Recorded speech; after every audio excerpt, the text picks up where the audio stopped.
Good day, brothers and sisters, comrades, colleagues. Welcome to the Caribbean Pan-African Network's Symposium on the non-independent territories of the Caribbean and the Caribbean decolonization movement. My name is David Commichon, and I am the chairperson of the Caribbean Pan-African Network, otherwise known as CPAN. And CPAN is hosting this seminar at a very important time for us. Actually, this year we are celebrating the 20th anniversary of our existence. We were formed in 2004, and we were formed as a network of Caribbean Pan-African organizations and activists to help advance the liberation and development of the Caribbean region, but also to develop a relationship and a program with the continent of Africa and the African Union, particularly the African Union's Economic, Social, and Cultural Council and its diaspora organizations. And so in carrying out our mandate, we have always been concerned about the number of European colonies that still exist in the Caribbean. Hence, the crying need to hold this seminar.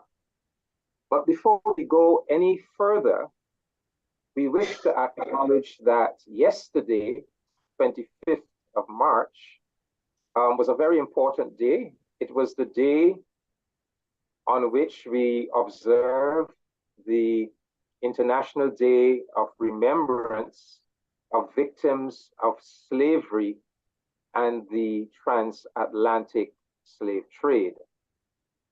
And so we consciously see this seminar, this symposium, as a component of our way of commemorating that very important day. So we want at the very beginning of our proceedings to observe a short period of silence.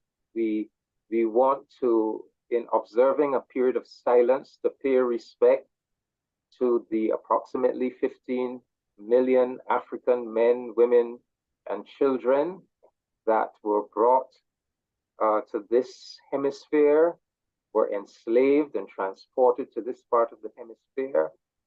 The approximate 7.5 million who perished as a result of the violence perpetrated on the continent of Africa itself to enslave our ancestors.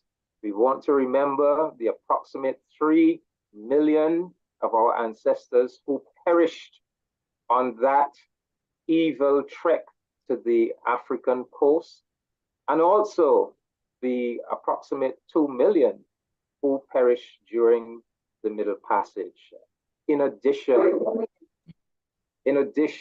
we remember all of those generations that slaved and died on the plantations of the Caribbean.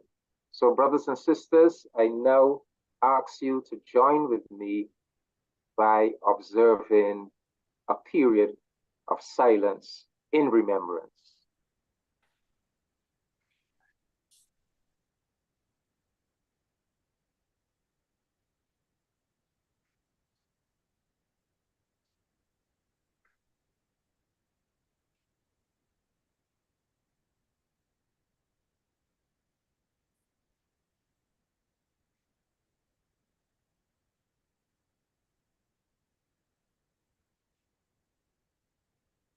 Thank you very much.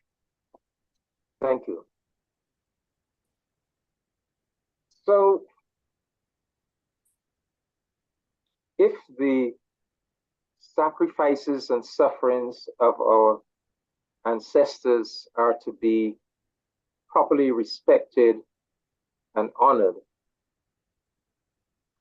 We, their descendants, must have a determination to free ourselves from any vestige of the yoke of European domination, any vestige of notions of white supremacy, notions of evil and false notions of Black inferiority. If we honor and value our ancestors, we must see it as part of our own mission and duty to totally decolonize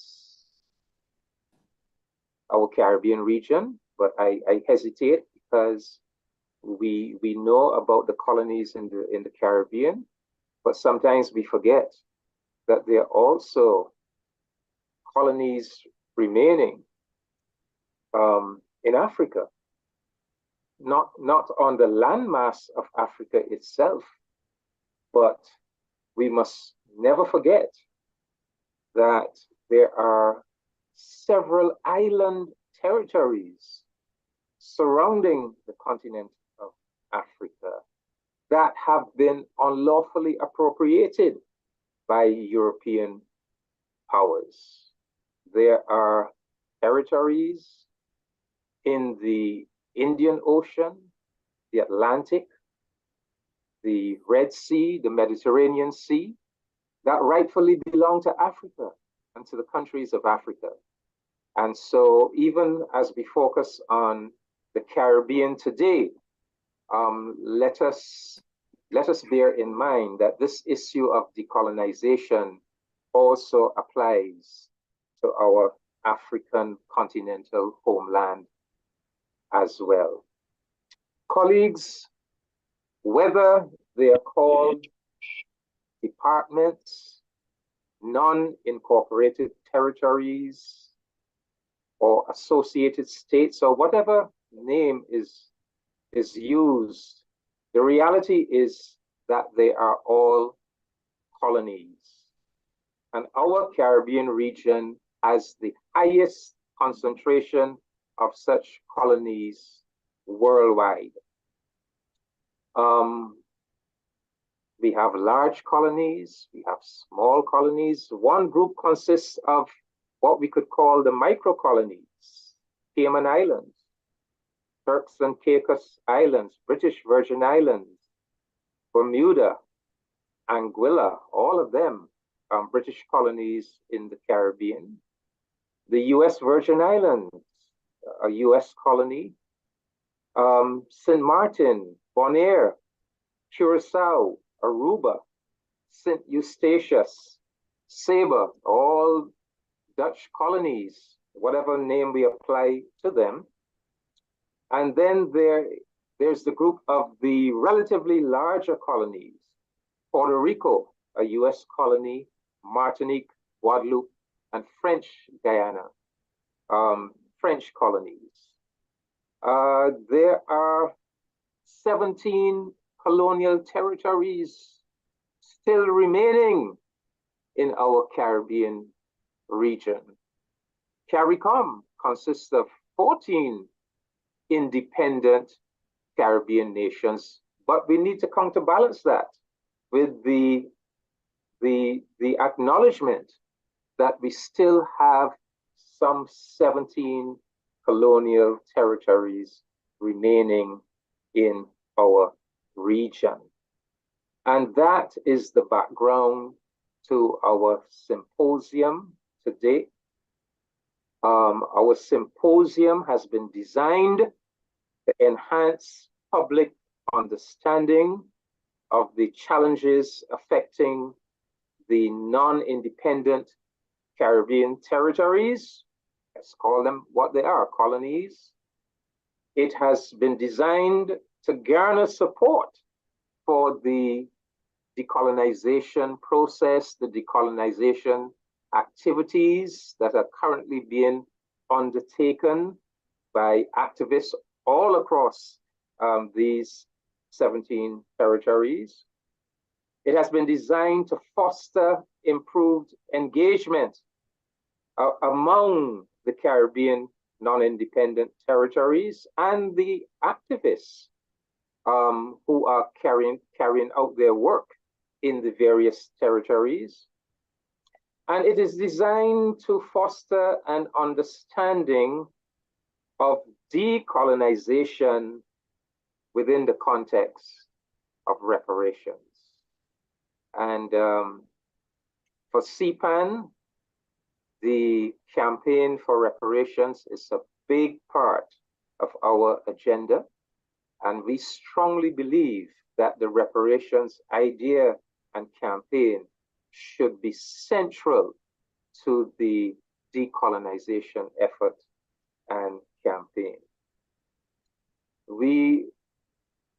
When we designed this symposium, we made a special effort to reach out to the media houses of the Caribbean, because one of the things we hope to achieve with this symposium is to sensitize the Caribbean people and their political leaders, particularly the people and the political leaders of the independent Caribbean nations, to sensitize them to this continuing reality of European and North American colonies in our Caribbean region. Quite often, we who live in the independent territories tend to put that knowledge, to the side. We are not sufficiently conscious of it. We are not sufficiently conscious of the effort that our brothers and sisters are making in these non-independent territories to gain their independence, and our need to support those struggles. So we are depending on our media houses to take the word outwards to our people from this seminar. The symposium will comprise 3 panel discussions. And the discussions, the panels will look at human rights and decolonization. That's panel number 1. Panel number 2 will look at decolonization towards independence. And the final panel, panel number 3, will look at the topic of reparations in decolonization. So without any further ado, I want us to commence upon our first panel. Our first panel, which will examine the topic of human rights and decolonization. We have 3 panelists: Dr. Makeda Gandeke, also known as Lynn Hillross of Guadeloupe, Mr. James Finies of Bonaire, and Dr. Genevie Whitaker of the U.S. Virgin Islands. And each of these panelists will have 10 minutes to present.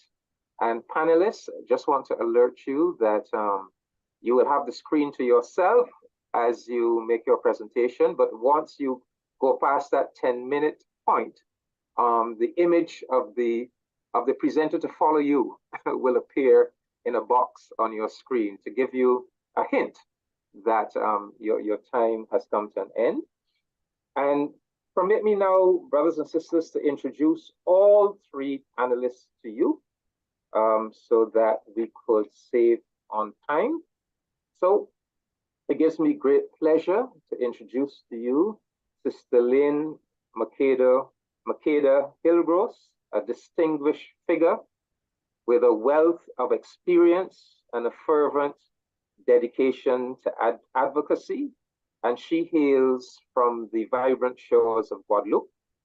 Lynn was educated in French private law with a specialization in common law.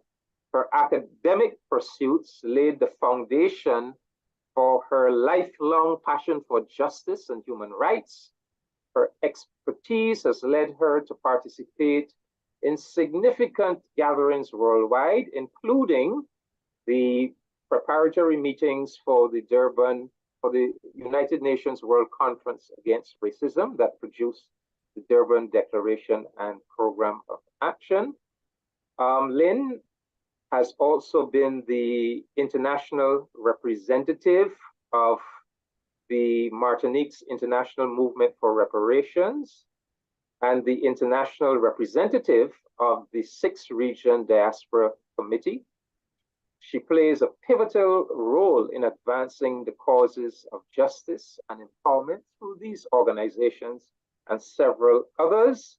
She is an unwavering advocate for the liberation and independence of Guadeloupe, Martinique, and French Guyana. Her tireless efforts in championing the rights and freedoms of her people have earned her respect and admiration both locally and internationally. So that is our first panelist. Secondly, let me introduce you to Mr. James Finies of Bonaire. James is a very, very committed activist. He was a young professional banker in his 30s when he abandoned his professional career in order to pursue and defend the right of self-determination of the indigenous, the native people of Bonaire, who found themselves in an existential crisis following the dissolution of the Netherlands Antilles in 2010, and the Dutch and the illegal move by the Dutch government to integrate Bonaire into the Dutch kingdom. James is the president of the, and I know I can't pronounce the name correctly, but the Noskier Bonneville Beck Foundation, and James will give us the English translation when he comes. And they work very closely with the Bonaire Human Rights Organization on a crusade to reverse the French colonization of Bonaire, the depopulation of Bonaire, of its native people, and on a campaign to have Bonaire relisted on the United Nations non-self-government territories list. And our third panelist, hailing from the US Virgin Islands, is Dr. Genevie Whitaker. She earned her bachelor's degree in government and world affairs from the University of Tampa, master's degrees in political administration from George Washington University, and in strategic criminal justice management from Boston University, and a JD from Stetson University. Whitaker's career experience includes working as an assistant professor and owning a consulting business. She is a member of the Democratic Party and was a member of the US Virgin Islands Senate representing St. Croix from 2021 to 2023. So these are our three distinguished panelists who will tackle the topic of human rights and decolonization. And I now call upon Dr. Makeda Kandeki, also known as Lynn Hillross, to make the first presentation. Over to you, Lynn. Okay. Good morning, distinguished panelists. Good morning, Brother David. Good morning, Sister Shanzira. Good morning, everybody. So it's a real pleasure to be there with you for discuss about these issues. And as Ambassador commissioned sum it up so well, I am a Guadeloupean who is committed both of the issue of reparations, on the liberation of the countries that are still French colonies, and on the strengthening of ties between the mother continent and us. So a long time ago, since 1956, a certain group of men and women were already campaigning for this question of decolonization here, but they didn't have a major echo because the psychology of these people did not allow it. 10 years ago, 10 years before, there was colonies. And now the desire of independence returned to the political landscape in the 16th Guadeloupe's national organization group, who's founded in June 1963 in Paris, following the dissolution of another group who just talk about only autonomy, not about independence. Sorry. But one man comes from French Guyana. He was a deputy, and when he back to Paris to put on these issues of autonomy, is not exactly independence. He died in a crash of the plane that was taking him to Guadeloupe in June 1962. We will know much later that it was an attack in order to neutralize the Guyanese member of parliament who was returning home in order to put in place the people to have this independence. Here in Guadeloupe, things accelerated with a big demonstration against exploitation that took place in May 1967. 67, sorry.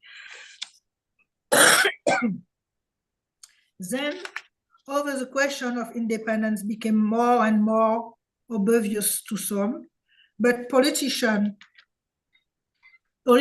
have never stopped putting the brakes in this change of status. They have hooked Guadeloupe to this paradigm that is suffocating us and preventing any evolution. Nevertheless, the struggle continues through some autonomist organization, which is a variant of independence, as I said before, and other clearly independent, such as the FKNJ, its strength for build a new Guadeloupean nation, and some others. I am a member of FKNJ, and also since 10 years, you have a new organization, or its base is on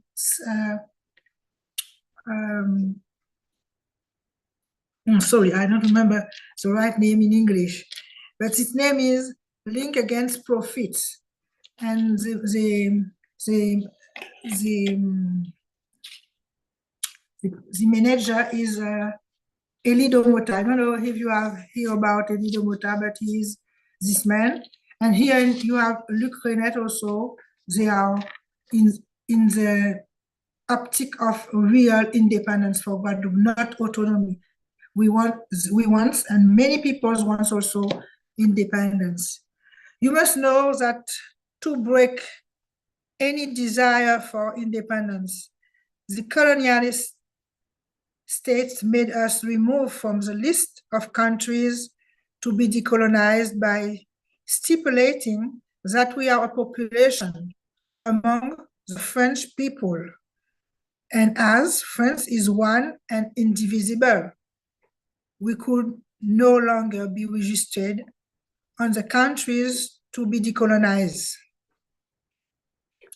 It was on March 2022, 2023, that this amendment of Article 772, paragraph 3 of the French Constitution took place, because it says we are not a people, we are a colonization. That is only to stop us in our desire to be on the list of countries, and now we have a lot of problem with that. However, we continue to fight more and more to be registered again, because more and more the average population aspires to be free from French tutelage, especially with all the events that news give us. The politicians, all elected with a very low turnout, are doing everything they can to keep us under the yoke of the French colonialist state. But I promise you, revolt is brewing. Currently, the people of Guadeloupe are more and more in minority, that you must know. We suppose, some of us suppose, in 10 or 15 years, we will be like the Aborigines, and we risk being parked in a mountainous area of the island, because the French, who monopolize all the real estate, only sell to their fellow citizens, not for us. If you come with, even if you have money to buy an apartment or a house, they say, oh, no, we have found somebody else, you see, but they make their population comes to France to invite Guadeloupe and Martinique also. So currently, no, sorry. The Guadeloupean people of Martinique and French Guyana realize that if they don't free themselves from France, as a country of Africa do, we will be eliminated. She also realized that if we were the leaders of our own destiny, social misery will be less, and above all, less violence. France has always, and finally, I finish with these words. France has always brainwashed itself by saying, though, the house, that if we become independent, we will be like Haiti. Thanks be to the glorious ancestor who allowed brains open up and understand that the situation in Haiti is wanted and maintained by Westerners. So that I want to say in first, and after we can continue to talk. Thank you. Thank you, Sister Lynn. And brothers and sisters, I want you to note your questions and comments, because we will have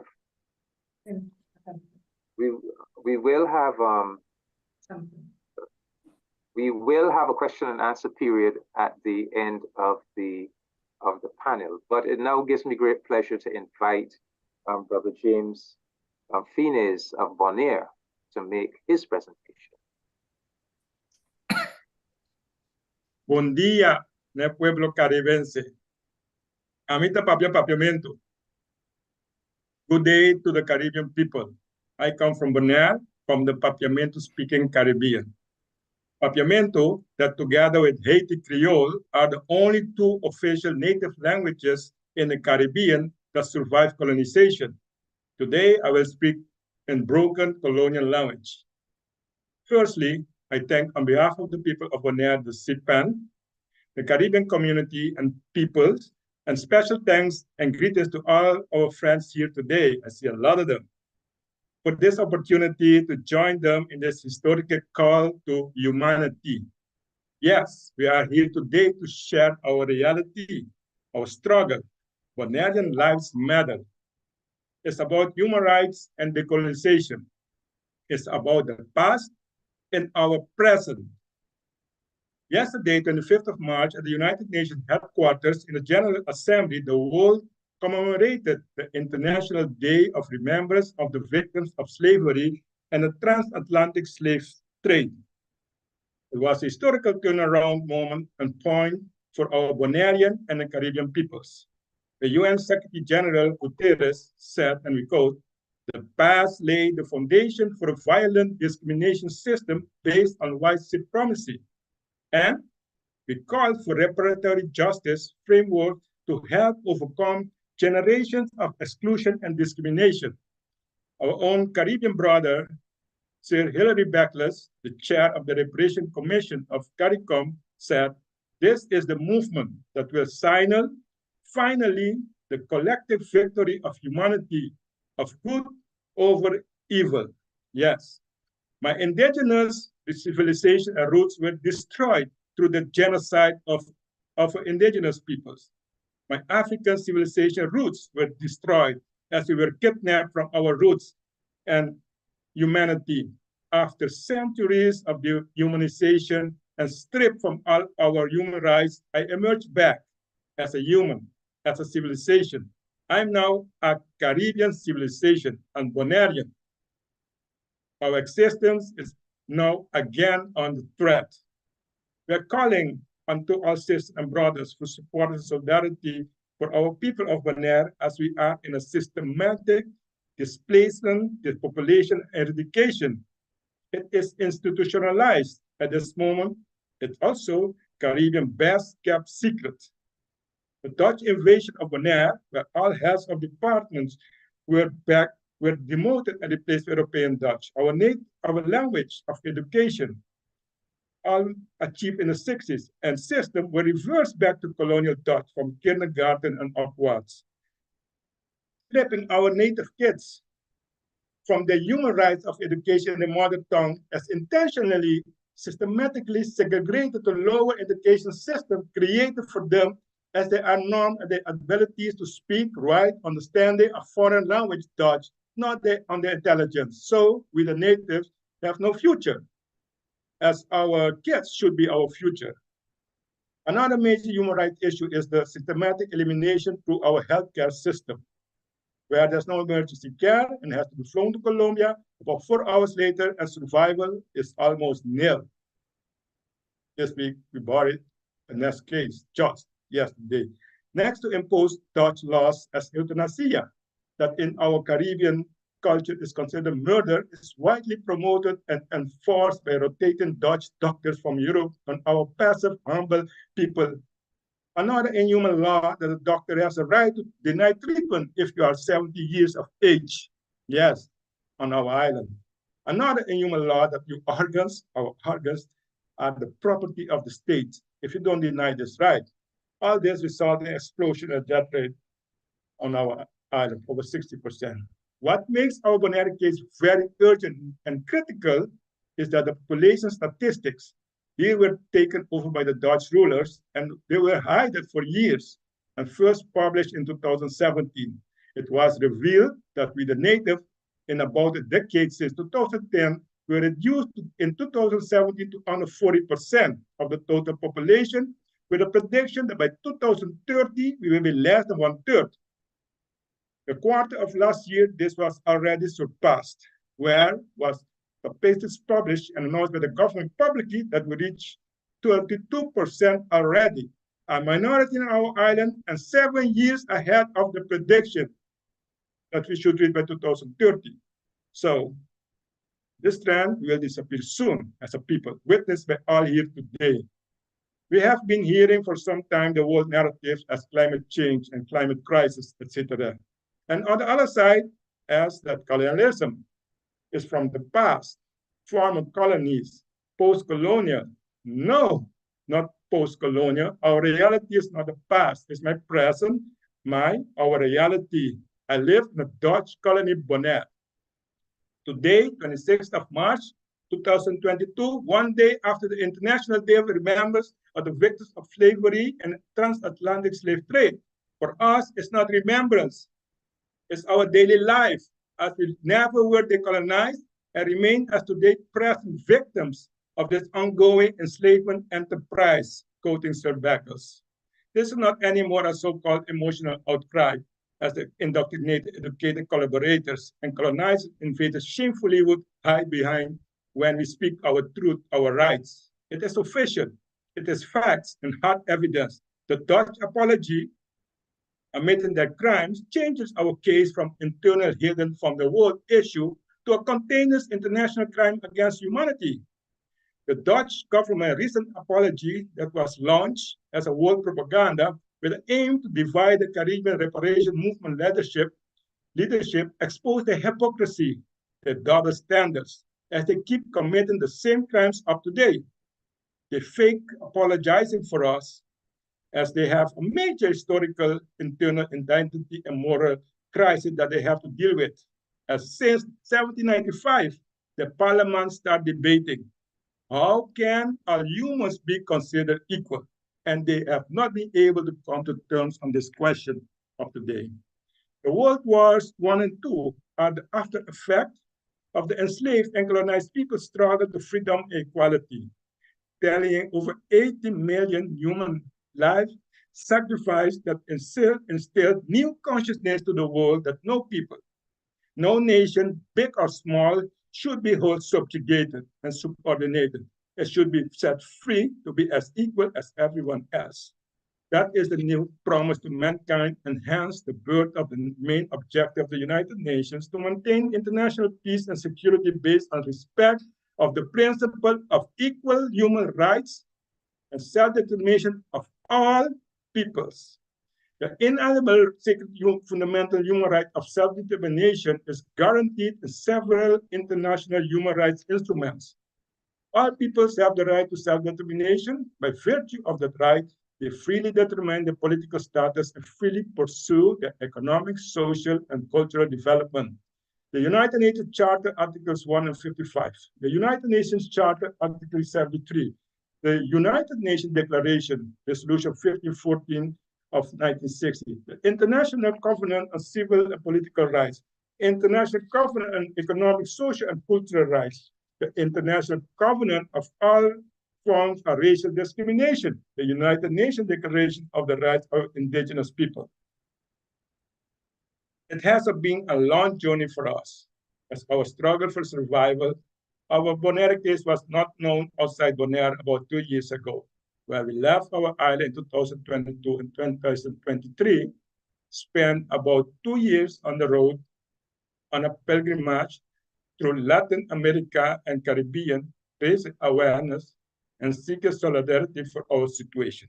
And today, we can proudly say that we and other forgotten colonies of the Caribbean are at the heart of the Caribbean leadership.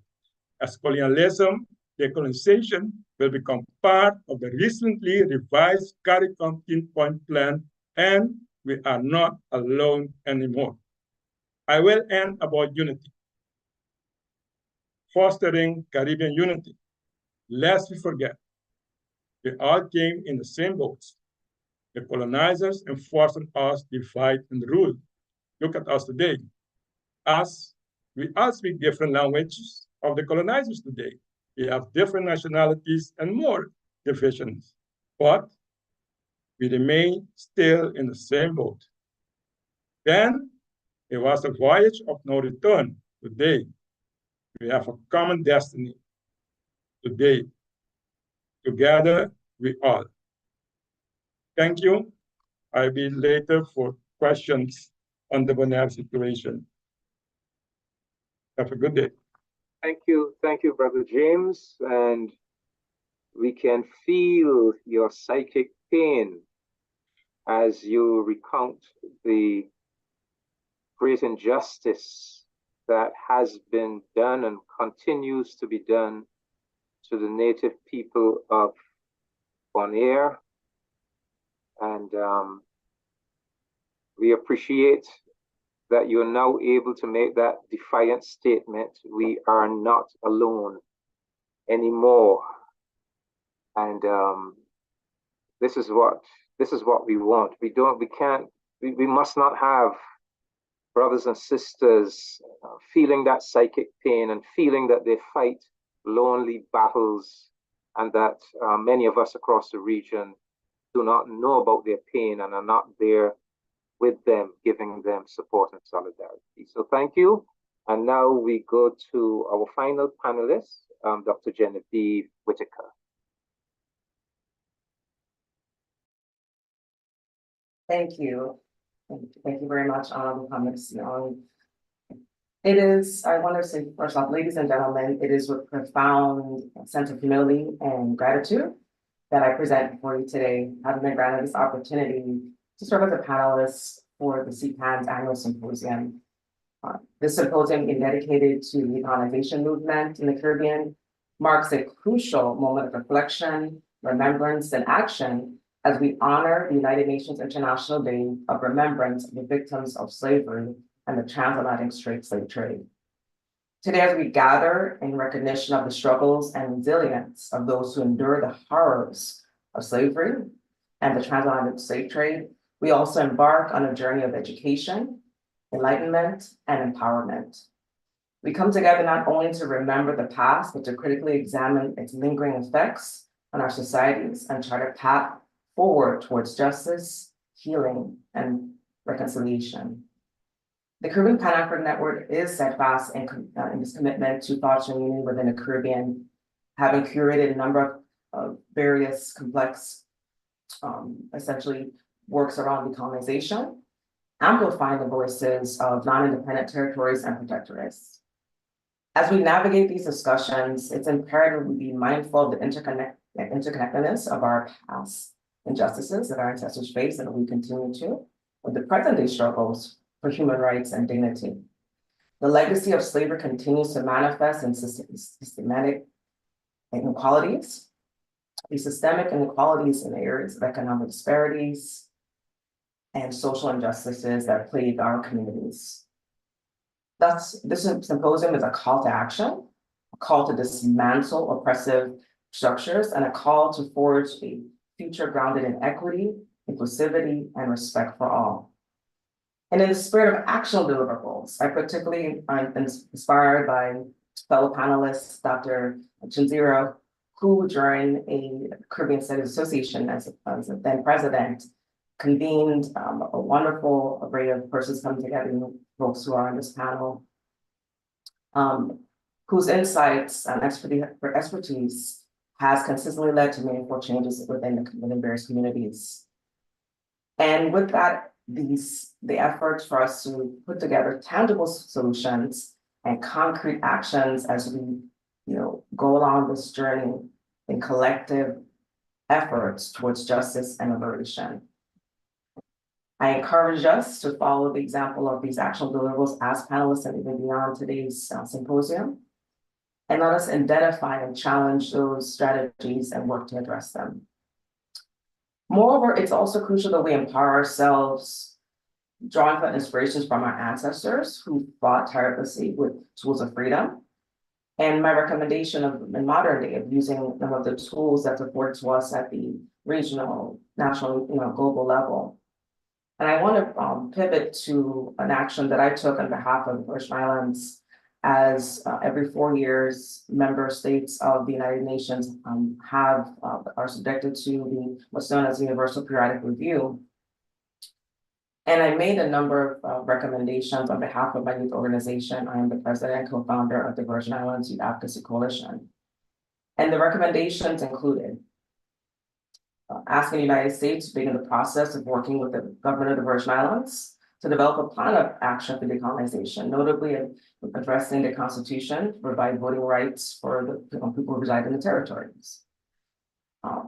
We also recommended the immediate cessation of unfair health practices in the Virgin Islands, the equal distribution of federal healthcare aid packages to the states. And that is afforded to the states that should be afforded to persons in the territories as well.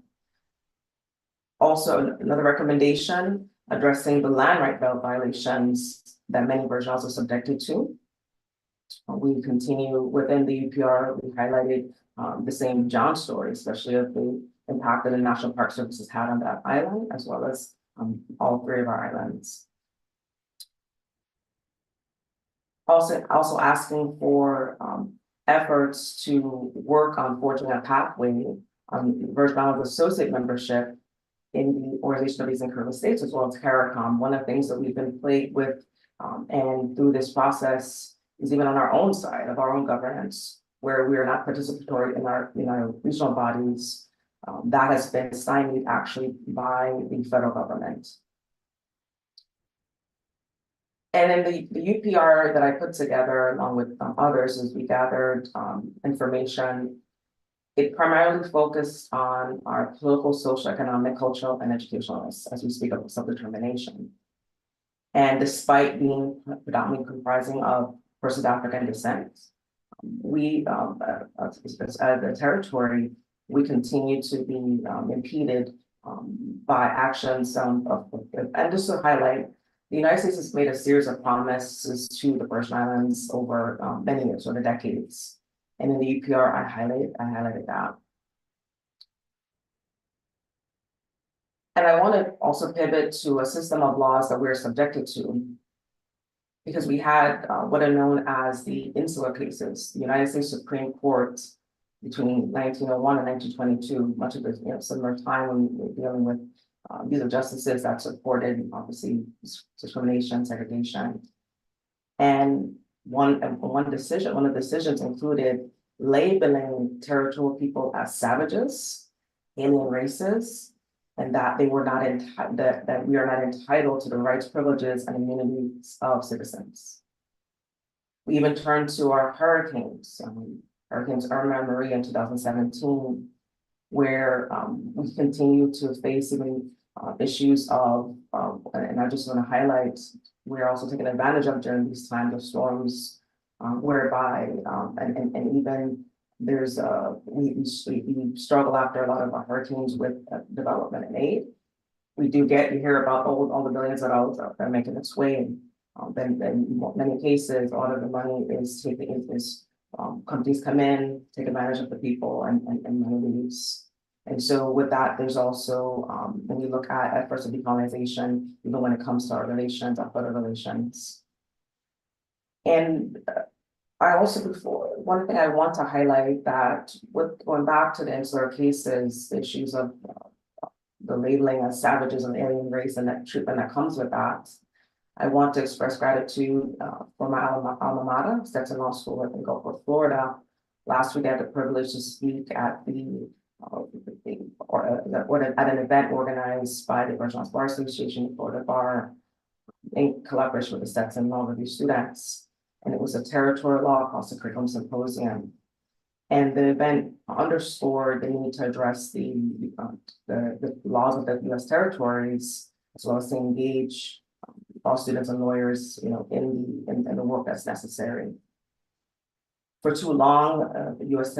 territories have been underrepresented, and we've been relegated to not just the insular cases, but other laws and systems that then are really connected to these insular cases that need to be overturned. As a senator and very privileged to the Virgin Islands, I was able to offer and pass with us for my colleagues a resolution to join with Guam to push for the overturning of these insular cases.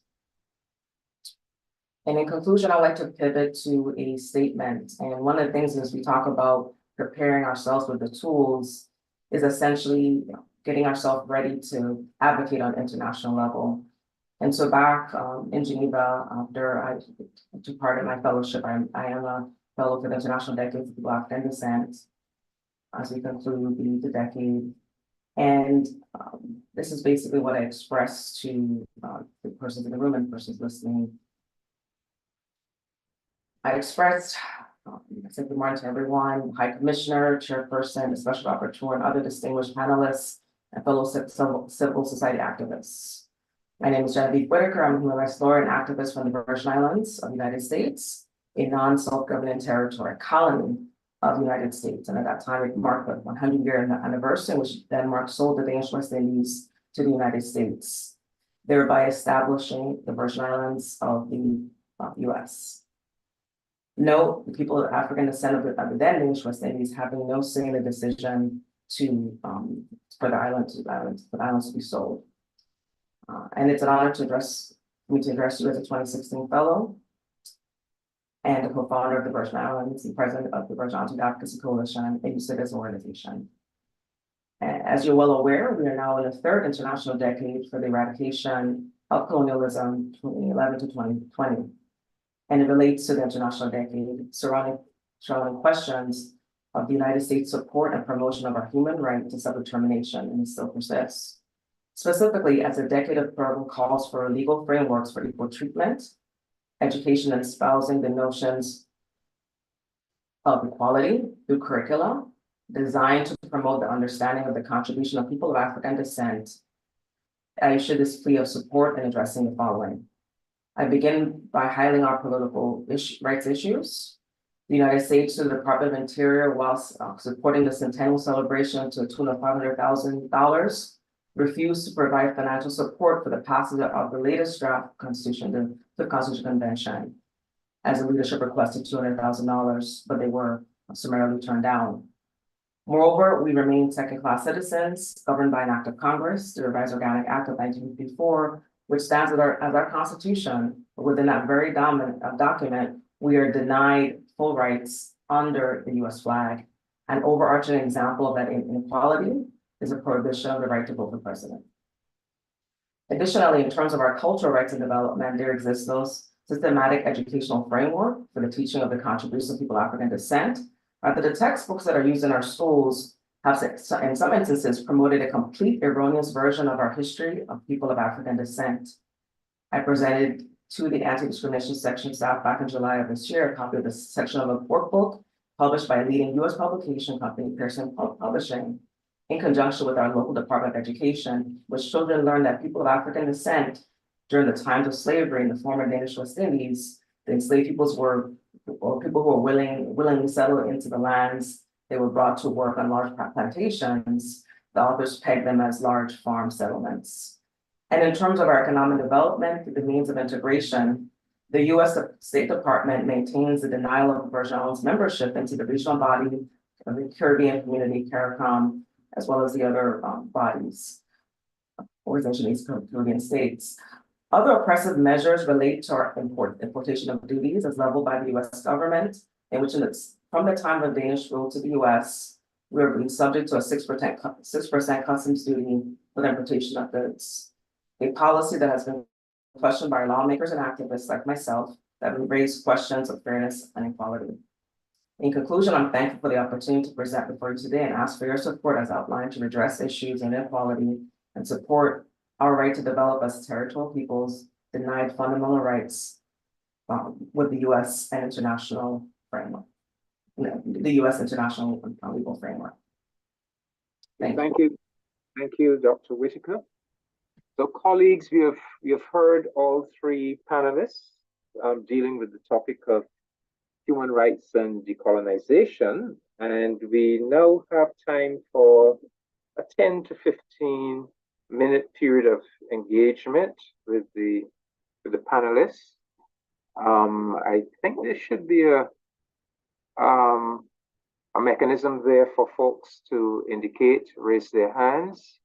I would just kind of lead off things by making the observation that listening to Guadeloupe and Bonaire, I came away with a strong sense that they are conscious of a continuing crime being perpetrated against them, a crime that goes back to enslavement, the initial colonization of their territories by France and Holland, and that crime continues into this contemporary period of continuing colonial exploitation But I'm wondering if in the case of the US Virgin Islands, if the fact that your period of enslavement and your initial colonial domination was at the hands of Denmark, and that the United States purchased this territory in 1917, might it be that the people of, because of that peculiar history of the colonial occupier now not having been the initial enslaver and the initial colonizer, that maybe the people of the US Virgin Islands don't have that same sense of a continuing crime rooted in the period of enslavement and the initial period of colonialism. So I'd just like to throw that open to Dr. Whitaker, if maybe that is that something that you all have to contend with in the US Virgin Islands. But colleagues, brothers and sisters, you're free to indicate, to ask questions, or to make comments to our three panelists. Perhaps Dr. Whitaker could just kick it off with that observation. You're muted. Yes, thank you. I'm not a doctor, former senator, attorney, with a minor correction. Okay. But I would say that, so when we were purchased during that period, we were directly brought into a system of a country that essentially didn't observe our rights, and a number of, and it wasn't necessarily a willing, the first house, it wasn't like a situation where the people could actually decided to join the United States. And if we look at America in 1917, we know there were a series of, there were parts of the country definitely very dangerous to people of African descent. And these insular cases were what we basically were the tail end of the insular cases when we were purchased. And we were essentially brought into this whole concept of unincorporated, just really just equates to white male, so essentially we were brought directly into that system. The average Virgin Islander, unfortunately, doesn't know of, understand fully of these insular cases, really a lot of the issue that we're challenged with, because that's what I spoke to around our curriculum. There's this underdevelopment. We talk about colonialism and decolonization. The average Virgin Islander is not aware of that. And yes, this is sort of this Americanism, this belief that we belong to a country that is has helped us. Yes, we get all this federal aid because of that nature, but at the same time, there are laws in place that still label us as savages, as alien, as persons who we don't have to provide rights to under the US system. Despite the fact that we've had cases of, Supreme Court has decided on desegregation, we've had it passed the civil rights laws, you name it. They even though, despite those laws, the decisions that are made with respect to the territories, they lean back to those insular cases. Well, Ms. Whitaker, we are hoping that you become an associate member of CARICOM very, very soon. We want to engage with the US Virgin Islands. We want you to be part of all the CARICOM institutions, and thereby to get a deeper sense that you really belong in the Caribbean with the rest of us, and not necessarily not with the United States of America. But Lynn and James, a continuing crime? Okay, for me, the problem is a lot of people now, I talk about now in this period, have recognized we are really colonized.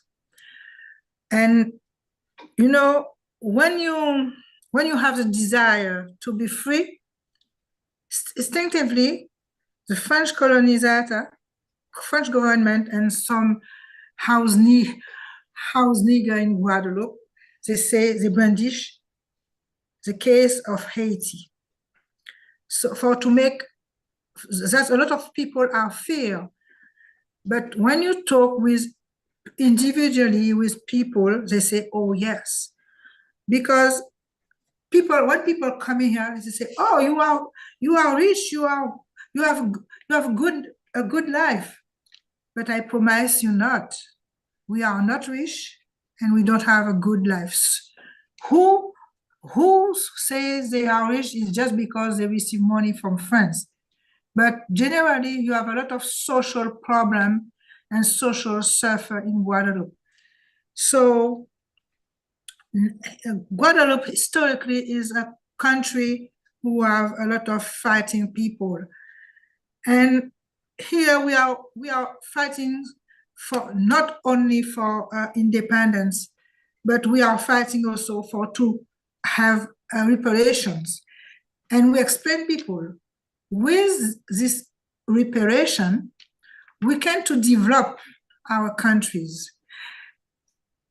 Because people here, they have a lot of money, but it's not real money, it's a virtual money, because here they have a system of allocation. When you make a baby, French government give you some money, etc., etc. So a lot of people stay in this kind of paradigm. But now they have two things.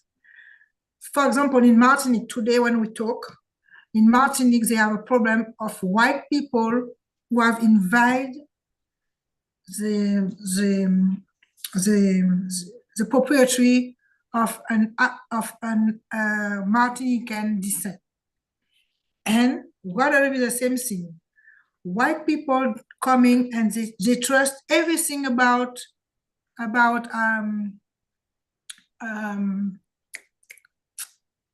sale. They buy land and they buy house, they buy everything.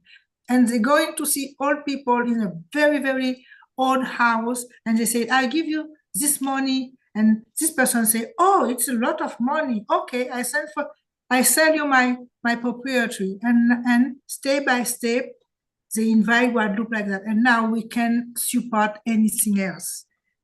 Nobody in Guadeloupe are happy this condition. We want to be free. We want to be free, but it's not easy because France says they are one and indivisible countries. That's the reason in 2003, they are include us in the constitution like a population, not like a people. So, but now we try to make everything to have our independence, because if we was independent, we can to make link between us with all the CARICOM countries.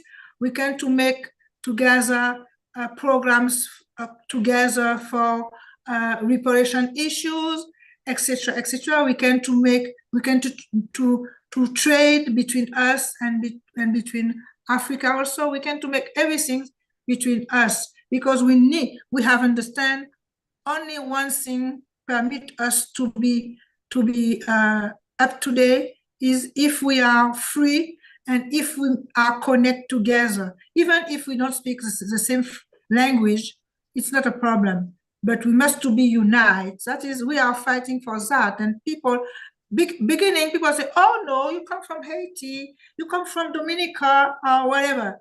But now people don't talk about like that. They say we must to be united. And even, and often people stop me in the street.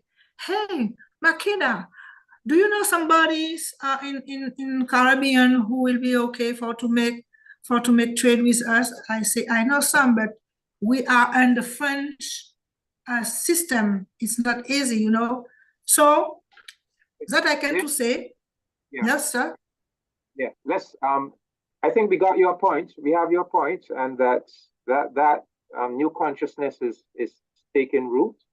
Mm-hmm. And absolutely, we just need to do some more work, especially with the history, that more people begin to feel the great injustice that has been done to us, that it is in fact a continuing crime rooted, going all the way back to enslavement.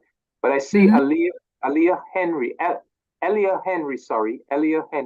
wanting to pose a question or make a comment. So I would invite Elia.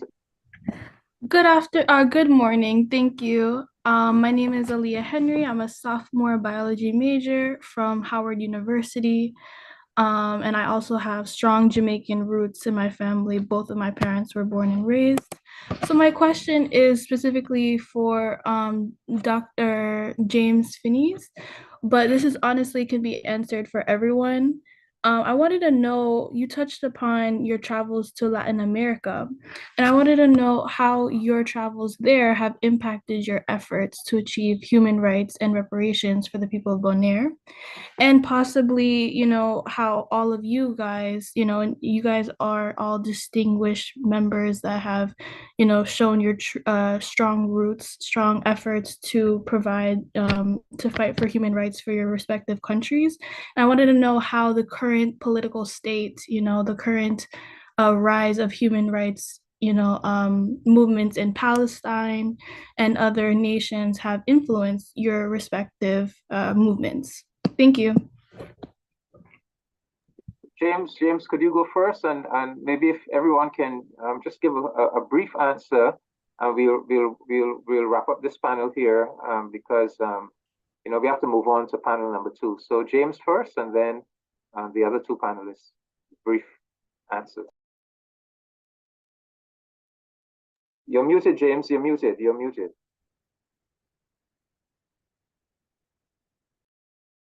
Yes, thank you for the question. Yes. In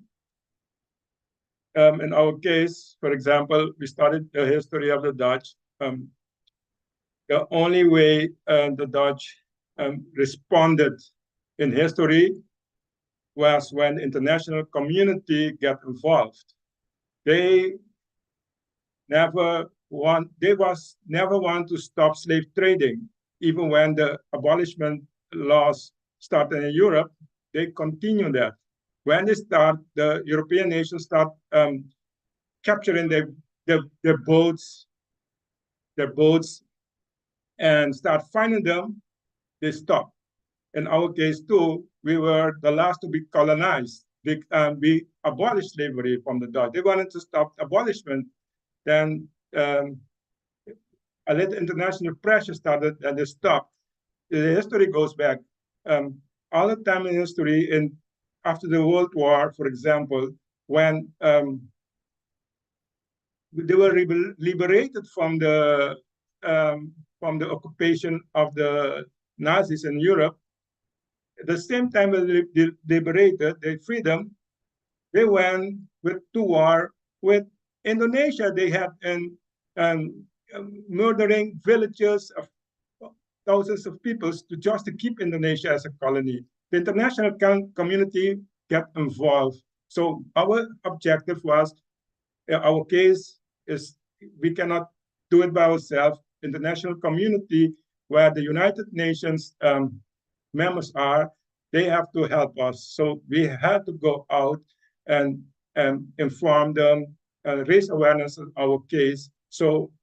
And they reacted very, very fast, because as soon we went out, nobody knew about Bonaire. No, they don't know about Bonaire existed. So, but then the questions start raising to the Dutch, and they start reacting. They quickly said they will apologize, they do all those type of things, but all try to hide this from the world, but it's too late for them, because we are far ahead of that it's exposed now. So our case is that, for example, now that they cannot hide it anymore. Today we are in an international panel again. So our international pilgrimage paid very off, because the world, the United Nations members know now of Bonaire, know now that they need to help us. So that is only way we could have moved with our case towards this, towards our, further than our borders of Bonaire. And at this moment, coming back, I want to make a small remark on the question before about how it continues. Can you imagine today that we here in Bonaire, the people pay tax, and all the tax money is go to the Dutch, collected by the Dutch, managed by the Dutch. I think we are the unique people in the world that work and pay tax, and they have no representation, no accountability. This is happening now. If we didn't speak out, the world will know that this is happening at this moment. The first thing they built on our island is the second biggest jail per capita per world in the world, where we don't have crime of in our island. They will pick our kids who and take a goat from the wild and put it in a jail. So we are in a system that it has to be exposed to the world that to know. Yes, so that is the movement that we are putting forward to expose them to the world, and that's the only way to get out. And then it's happening now that we are far ahead now in this struggle because of our sacrifice to get out. And I would just say, quickly, in the interest of time, and to my brother James, I thank you, and to everyone on this panel.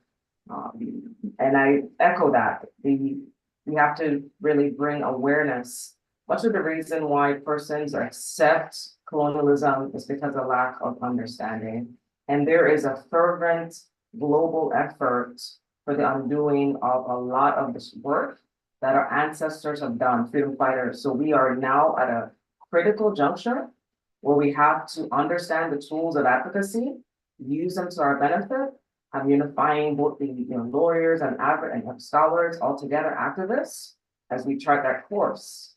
And so even to this symposium and other efforts, where we begin the process of even strategically approaching it, where we break down in different groups and we work together for this. But I'm committed, in closing, committed for anyone who's interested in learning more about the UPR for your respective country. I do that level of training. I've done that with the U.S. Human Rights Network for when you're submitting one regarding the United States. And I'm committed to supporting efforts going forward. Thank you.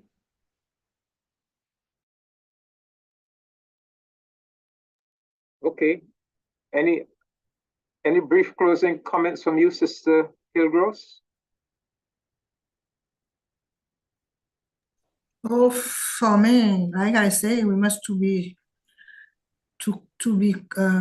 unite, because this question of the decolonization, I note Virgin Island and Bonaire and us, we have the same problem, and we must to be unite to have this, to be on the list of decolonization, because we have the same problem, exactly the same problem. And we work, but we don't have any kind of benefits. All the benefits is for them. So I'm agree with everything what they said. And we must to continue to fight for that and to explain our population, because like I tell you, often they say, oh, if we are free, if we are independent, we will be like Haiti. So we must to explain Haiti history. And we must to explain them, we must to ask, we must to fight to have reparations.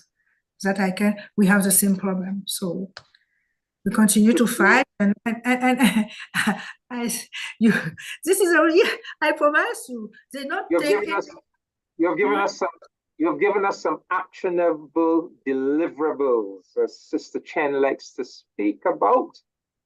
We must come together to form a lobby to assist every non-independent country to get non-independent territory country, let's say, to get listed on that United Nations list of non-independent territories. So that could be one actionable deliverable, that we create that lobby within the Caribbean to help not just Bonaire, Guadeloupe, but all need to be before the United Nations scrutiny.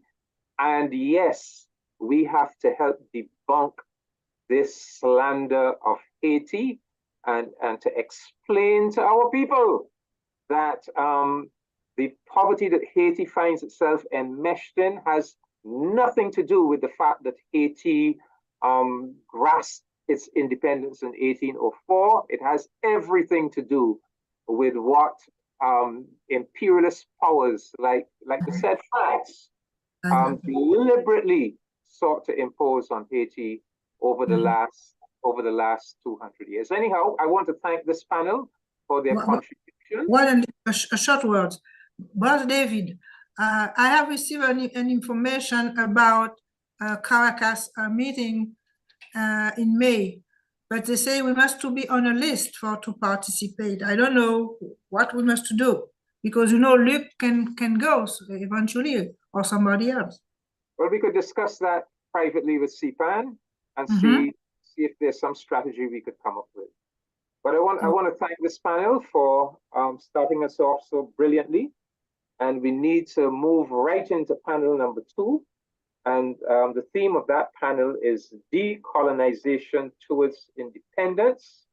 The 3 panelists are Dr. Carlisle Corbin, Miss Olga Chapman Rivera of Puerto Rico, and Honorable Special Envoy Benito Wheatley of the British Virgin Islands. And maybe it's for a reason I didn't identify Dr. Corbin with any particular territory, because he seems to play a role with every single non-independent territory. So let me introduce them very quickly.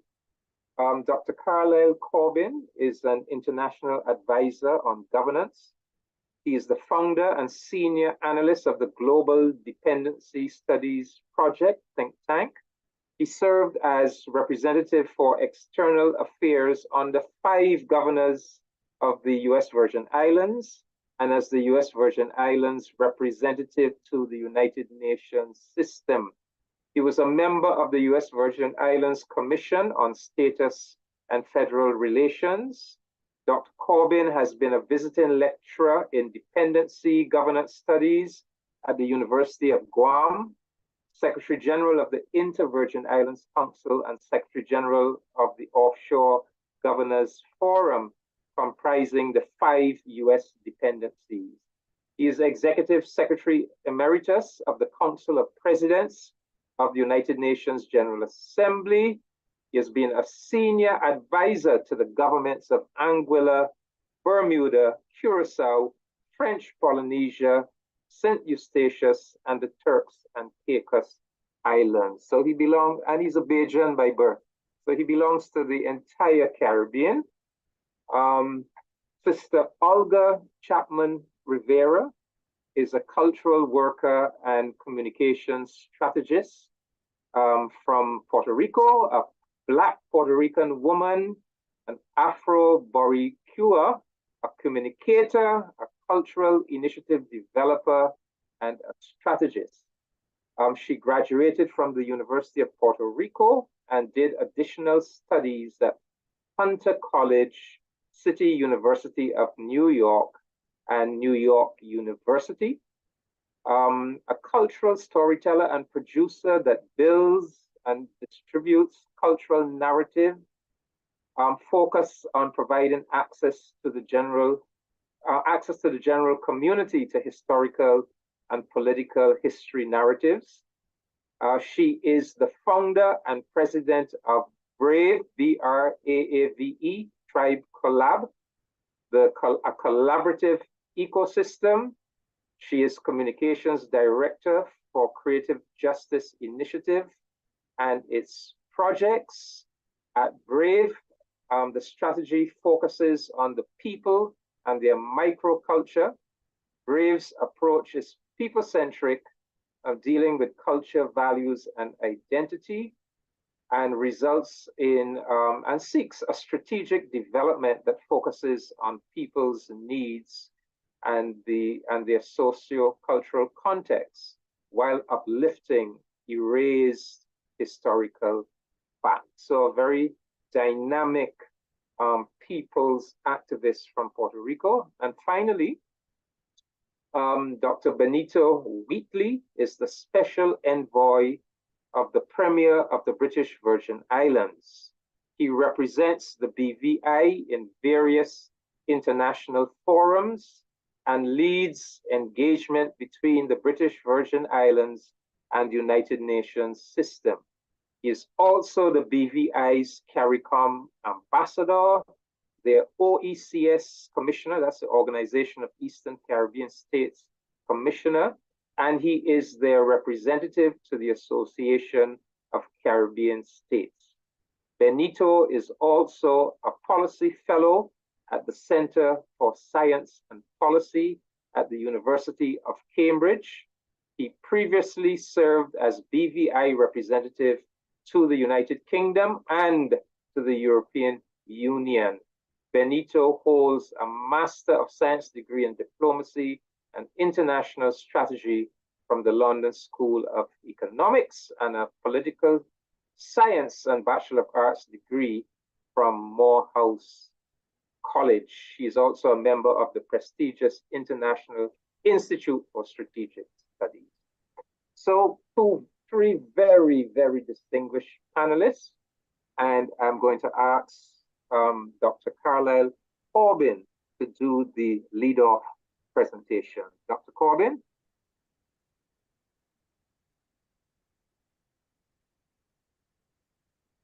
Good day, good day. Excellency, Ambassador and Commission, very good to see you. All the other colleagues on the panel and those who are listening. Thank you for this opportunity to be a part of this discussion. I'm very pleased to see the issue being addressed at the regional level. To discuss this issue of decolonization in the region, I would begin with emancipation. Since emancipation, the region went over a century of colonialism, from 1834 in some cases all the way through to the early 1960s, before the first countries, Jamaica, Trinidad and Tobago, Barbados, Guyana, took the next step to independence. The remainder of those who removed to independence mainly were in the Eastern Caribbean and followed suit in the 1970s through the 1980s. So these countries achieved the final stage of emancipation by achieving independence. The last country to gain independence in the Caribbean was St. Kitts and Nevis in 1983. That's over 40 years ago. So the rest of us remain in a dependency periphery. And after the independence of Namibia in 1990 and the thawing of the Cold War around that time, and there were mostly small island dependent territories remaining, and this includes the Caribbean, but also the Pacific region where I do much of my work these days. And the United Nations rendered the issue of decolonization to be effectively of a lesser importance, and this began a period of what we refer to as the decolonization deceleration period, whereas most of the countries that became independent did so between 1960 and 1990, following the adoption of the Decolonization Declaration in 1960. But in 1990, once again, we went through a decolonization deceleration period. Some refer to it as a stagnation period. There are 17 remaining territories on the United Nations list of non-self-governing territories, which was referred to by an earlier speaker. 7 of those are in the Caribbean. The 6 British dependent territories, Bermuda, Turks and Caicos, Cayman, Montserrat, British Virgin Islands, Anguilla, and U.S. Virgin Islands.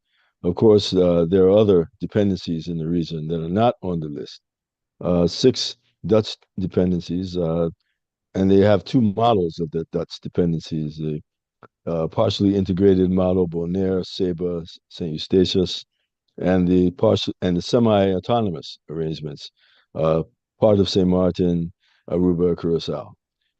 There are also, of course, the 3 French dependencies, which are considered integrated and French overseas departments, Martinique, Guadeloupe, and Guyane. Of course, there also is a model which many don't refer to often.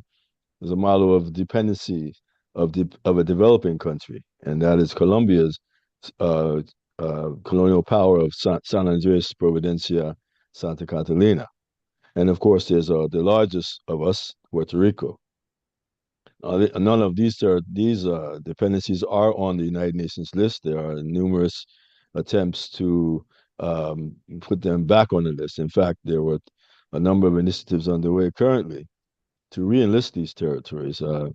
Many of them have been prematurely removed from the list. It's the French territories as early as 1947, only 1 year following the creation of the list. So obviously, it was a premature event. Netherlands Antilles was removed in 1954, and Puerto Rico a year prior, in 1953, and these are all done prior to the adoption of the Decolonization Declaration and the principles of full self-government, which were also adopted at that time. So these territories clearly need to be revisited with respect to their placement on the list. But this is a political act, more so than anything else, and I think that is something which one has to bear in mind. And of course, Ambassador, your reference to importance of making this a regional issue is well received. Now, since 1990, there has been a degree of dependency reform, changing of the designations, legislative council to House of Assembly, for example, or chief minister to premier, and this is done in the context of the British territories. There have been other changes as well with respect to the other different models in the region, but none of them have risen to the level of decolonization. The Caribbean, in fact, has the most diverse dependency governance models anywhere in the world in such a small space. At the same time, the obligation on the part of the present-day colonial powers to advance the territories to full self-government under the United Nations Charter has essentially been replaced with an emphasis on dependency legitimization. And this legitimization is designed to convince the territories themselves, and also the current dependency arrangements are legitimate, and also to convince the United Nations member states that these dependency arrangements are legitimate forms of democratic governance. Thus, we entered that period of decolonization, legitimization in 1990 or thereabouts, and that's where the decolonization process has effectively stagnated. Unfortunately, there have been insufficient focus. There's been insufficient focus on contemporary colonialism from the regional perspective, including with regional institutions and including our universities and our intergovernmental bodies. This level, however, of interest appears to be growing, and I think part of that growth is very particularly important. My panelists following me, Benito Wheatley from the Virgin Islands, is very, very much involved in this point, and I have to give him great effort with respect to his work on this issue, to raising the level of awareness within the context of both the CARICOM and the Organization of Eastern Caribbean States with respect to our situation, and gaining support with respect to how we can move this forward. The level of interest also was expressed yesterday and was referenced to, I think, James Finies made reference to Sir Hilary Beckel's statement at the United Nations yesterday in the commemoration of the end of the transatlantic slave trade. Where the linkage was made between colonialism and the reparations, and I think clearly this is a point that we need to continue to highlight. And overall, then, there's a need for a wide-ranging political education program in the region to heighten the awareness of our people on options of political equality available to them so that they can make informed decisions on their political future. The current dependency governance models are not reflective of democratic governance, and I believe that in the end, this is our situation of moving forward to what is referred to in the United Nations Charter as the full measure of self-government, and that full measure can come in several ways. Independence being one, free association, and true and genuine free association, not models of semi-autonomy, as well as full and complete integration And there are minimum standards for this, and we have in fact effectively created a self-governance assessment model, which is a diagnostic tool to examine territories globally to determine where those democratic deficits currently exist, and to offer some suggestions as to how these deficits can be overcome. With that, I would end here and be happy to answer any questions or enter into the dialogue. Thank you. Thank you very much, Dr. Corbin. You've set the stage nicely, very concise, yet comprehensive at the same time. I will now invite Ms. Olga Chapman Rivera of Puerto Rico. And it's good to have a voice from Puerto Rico share that story with us. We don't hear that story enough in our part of the Caribbean. Ms. Rivera? Hello, everyone, and thank you. Thank you for the opportunity. I'm glad, I'm happy, I'm humbled to be part of a conversation within our region in the Caribbean. Puerto Rico has been missing sometimes, or has not been part of the conversation. And we are, regardless of colonial powers or state definitions, we are brothers and sisters from this region. So I'm really humbled to be here and to express and communicate a little bit of the history of Puerto Rico. Because I've heard so many questions and so many misconceptions. I'd like to go a little bit of a basic, context of Puerto Rico. As you all know, Puerto Rico right now is an unincorporated territory of the United States of America. It's a colony of the United States.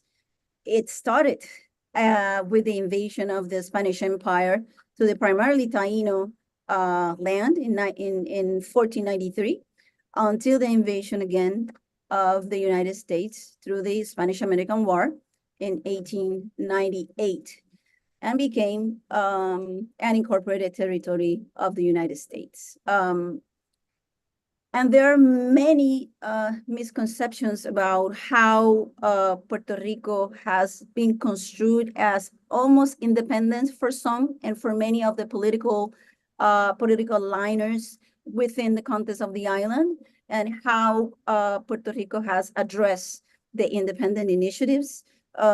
First of all, it's important to note that initially, as the government of the United States was establishing itself in Puerto Rico, two acts that are very important were enacted: the Foraker Act and the Jones Act.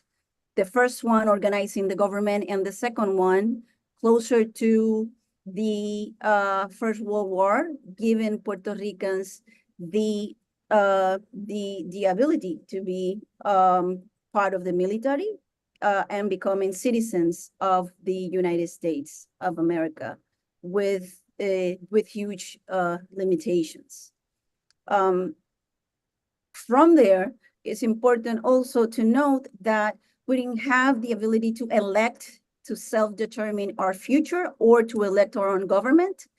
And it was later on, by 1948, when that started to happen, and Luis Muñoz Marín was elected as the first governor of Puerto Rico. And that is significant because from there, and from the movement at that era, in 1950, a law was enacted by Congress that allowed Puerto Rico to have their own constitution.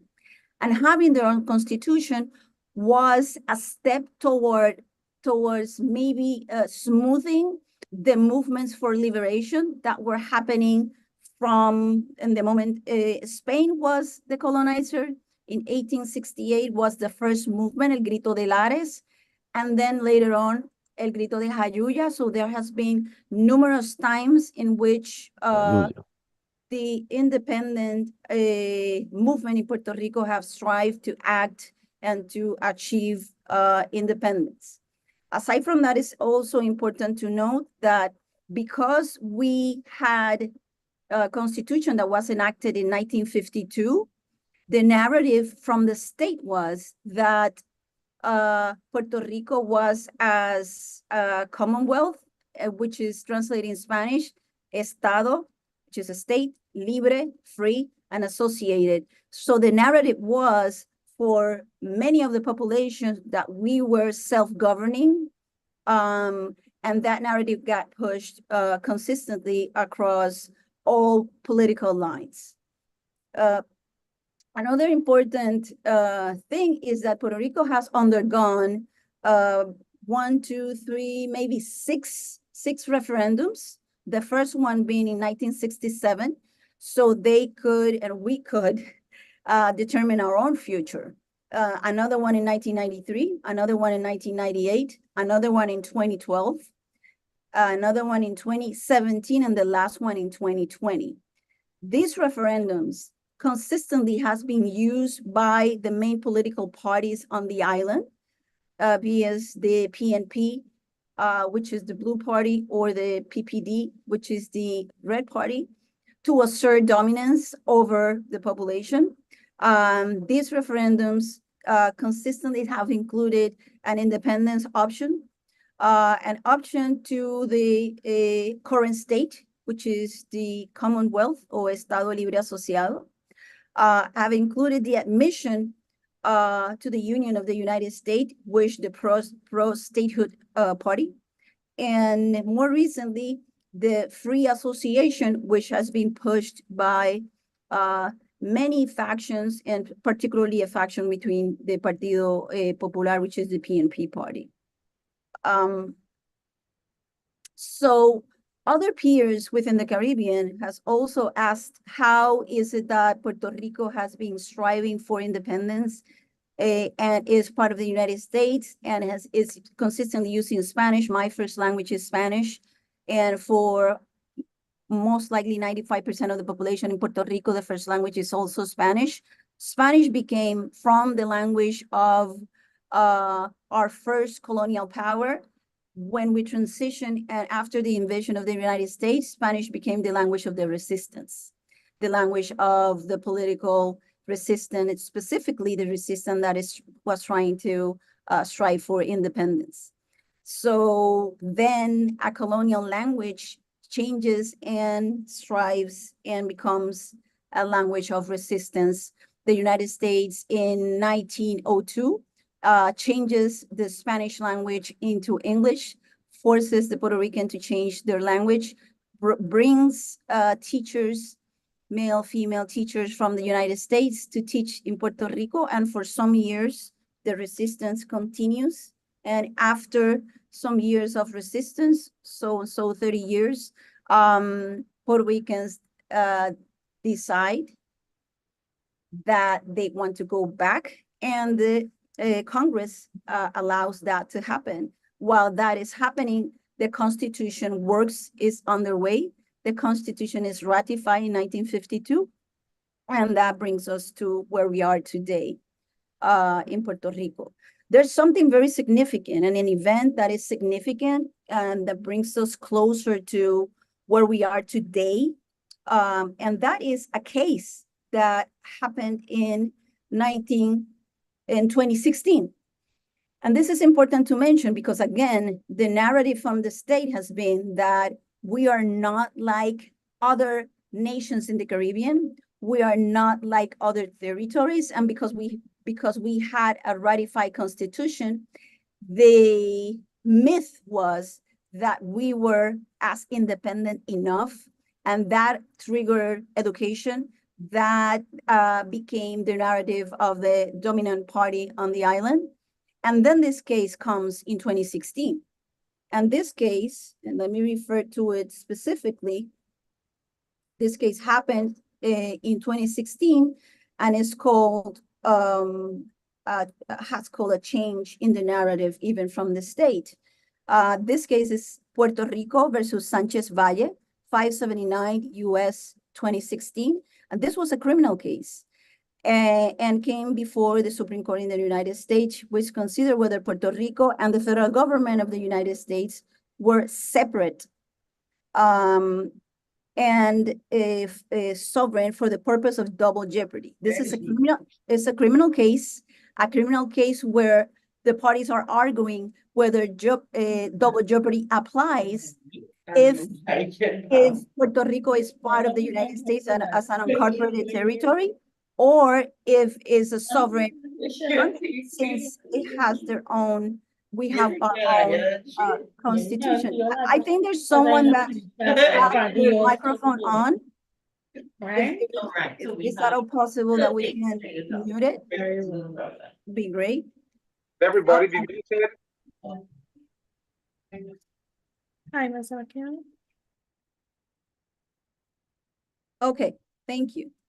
All right, so that case comes before the Supreme Court, and at the end of the day, the Supreme Court has its ruling, and the ruling is that Puerto Rico is not a sovereign space, so double jeopardy applies, and this person cannot be tried twice in the jurisdiction of Puerto Rico and the jurisdiction of the United States, having an immense impact, political impact, because that finally ratifies again and brings again the concept that Puerto Rico is an unincorporated territory, a colony of the United States. And that has brought the context back to the discussion and back to the discussion of all the political parties and all the political factions and all the political movement. It brings back that conversation. Right now, Puerto Rico has 5 political franchise, a pro-statehood party, a party that is pro the current status and has a function for the free association, has a pro-independence party, has the Movimiento Victoria Ciudadana, which is a party that brings together people from different ideologies to move forward a better governance for Puerto Rico, and that advocates also to a referendum so that the Puerto Rico can self-determine their future. And another party, Proyecto Dignidad, which is a religious conservative right party. So the conversation right now is driven by the Independence Political Party, the PIP, and also the MVC, the Movimiento Victoria Ciudadana. Those are the main established organization, not to say that there's a tradition of national parties and others that have been working towards Puerto Rican liberation in many factions and many factors. There's huge political figures like Albizu Campo and many others that have been fighting since the years or the times of Spain, and then in the times of the United States towards Puerto Rican liberation, which is complex now in the context of the Caribbean. Is a Spanish-speaking unincorporated territory colony of the United States with a Spanish colonial tradition, and that has used that same language as the language of resistance, and right now is at the verge of oversight board from the United States. So we have no determination to our own decisions on our future. So that is a bigger scope of Puerto Rico today. And if anyone has any question, I'll be happy to answer them.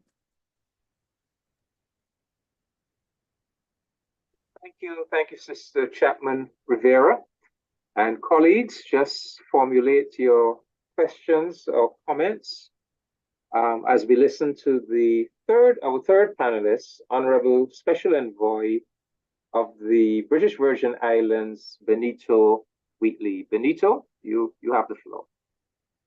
Well, thank you, Ambassador, and good morning to all. I first want to thank CPAN for this very timely symposium.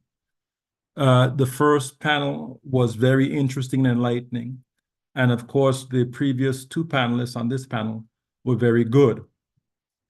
We deserve a decolonized space in the Caribbean. We deserve the economic room the political room, the social space, so that our people can grow and develop without outside interference.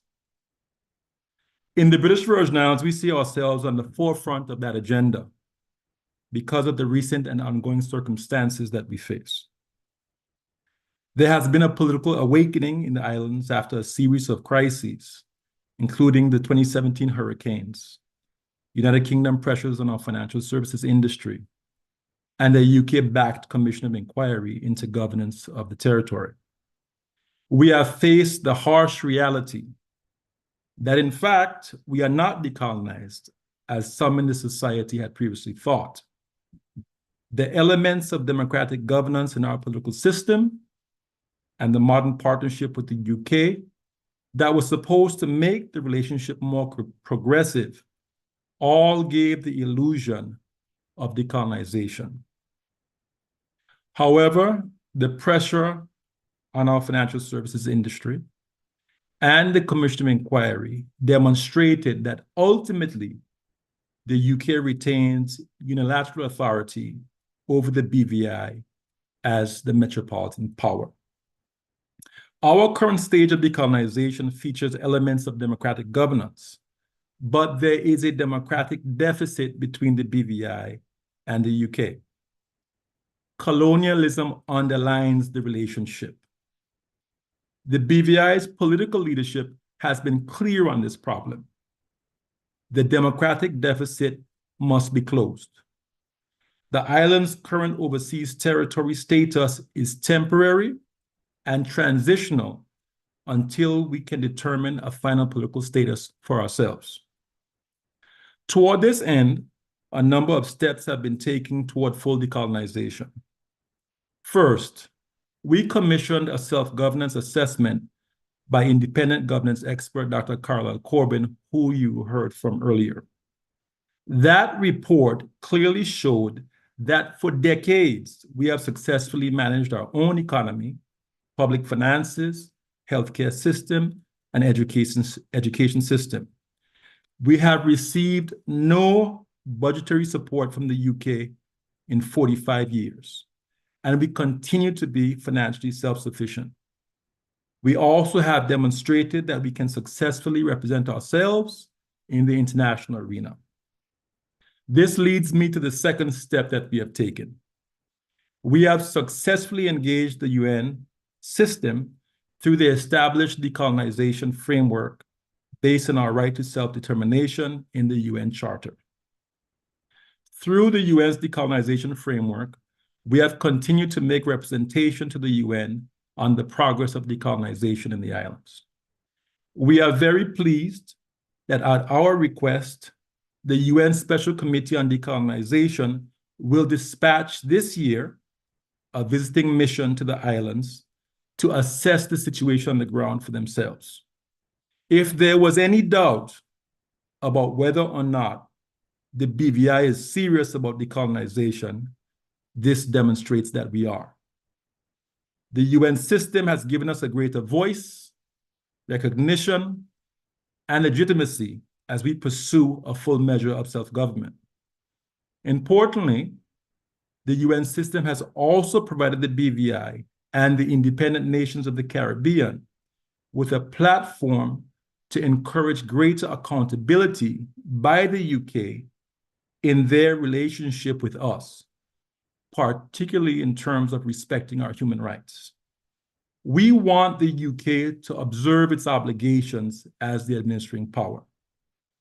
This brings me to another critical step. The BVI is strengthening our relationship in the Caribbean region with our neighbors. As a small group of islands, the BVI cannot achieve full decolonization without regional support. The past 2 years of struggle to prevent UK direct rule have demonstrated that. We have weathered our recent challenges with the UK because of the strong support of CARICOM and OECS. We are under no illusions that the metropolitan power has their own interests and also their own politics. Brexit diminished the UK's geopolitical position, that has made the overseas territories more important to them than before. Areas like the ocean, financial services, these things are important to the UK, and we are central to them. So decolonization will undoubtedly be a struggle because it will be seen by many in London as weakening the global position of the UK. So it is not a process that can be completed without the support of CARICOM, OECS, the UN, and other partners. There will have to be external pressure. We are very, very pleased that our regional partners are fully engaged and locked in. The relationship between CARICOM and its associate members has been reinvigorated. A fully decolonized and secure BVI can only be achieved through the warm embrace of the Caribbean family. Finally, as we look ahead, the BVI's next step is to negotiate a new constitution with the UK.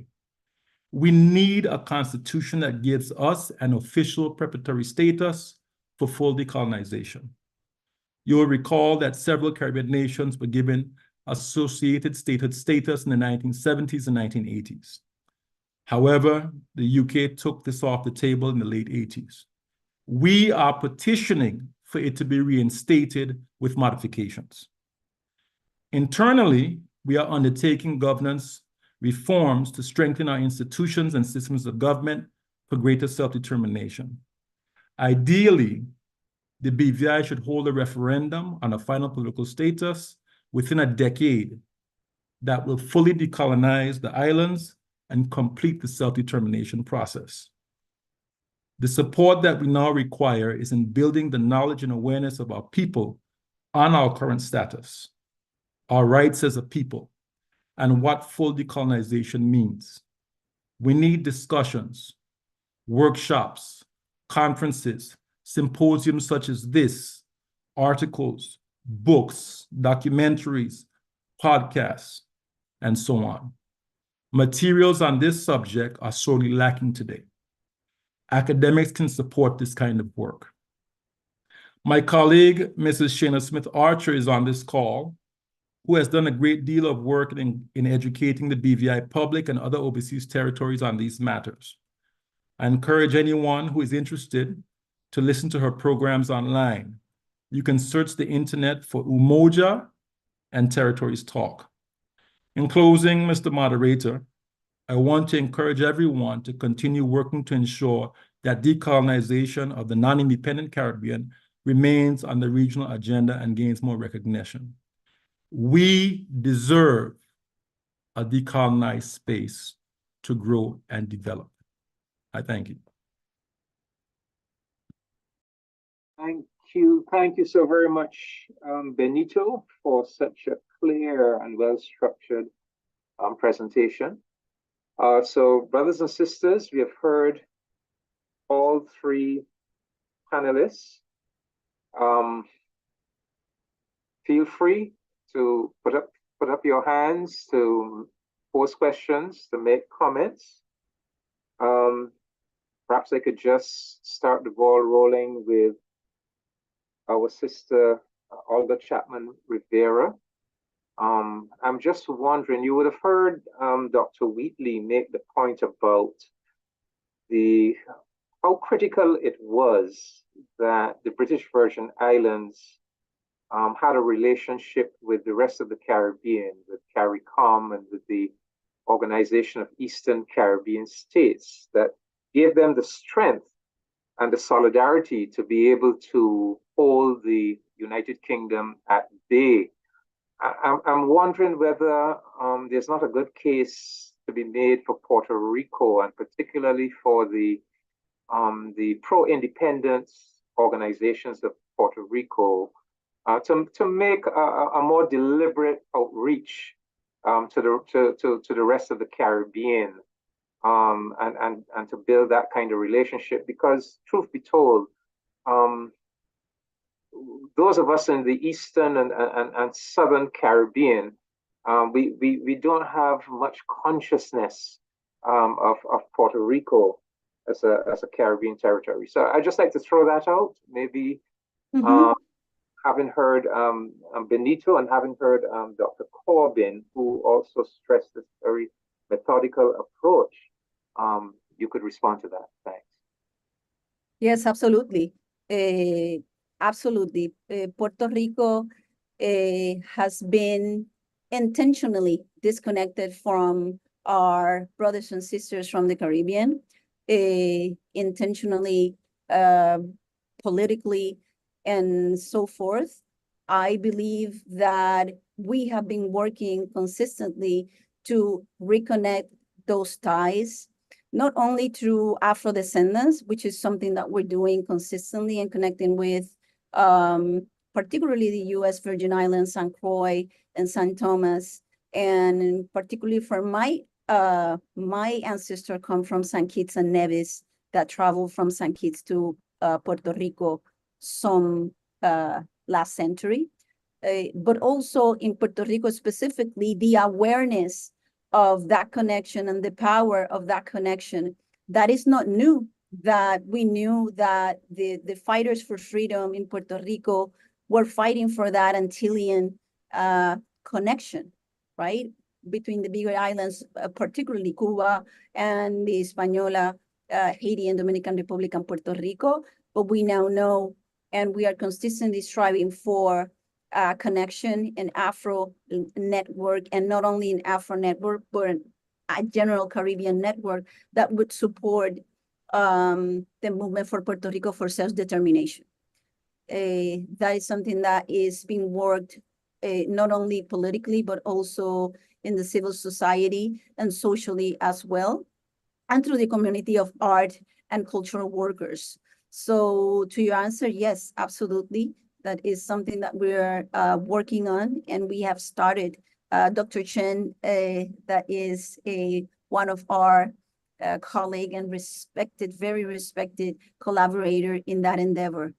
So absolutely. And the same thing in Puerto Rico, the knowledge, the information, the news, the school system completely erases the rest of the Caribbean to only focus on Spain and some of Europe and the United States. So we're also striving so our children in school since early understand the connections within the Caribbean.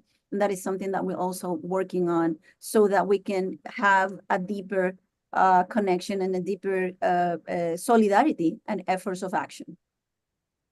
Very interesting answer, and it seems like if the U.S. Virgin Islands could actually be a bridge, because they have applied for associate membership of CARICOM, and perhaps they could be our bridge to Puerto Rico. In relation to the two doctors, Dr. Corbin and Dr. Wheatley, you know, you both made the point about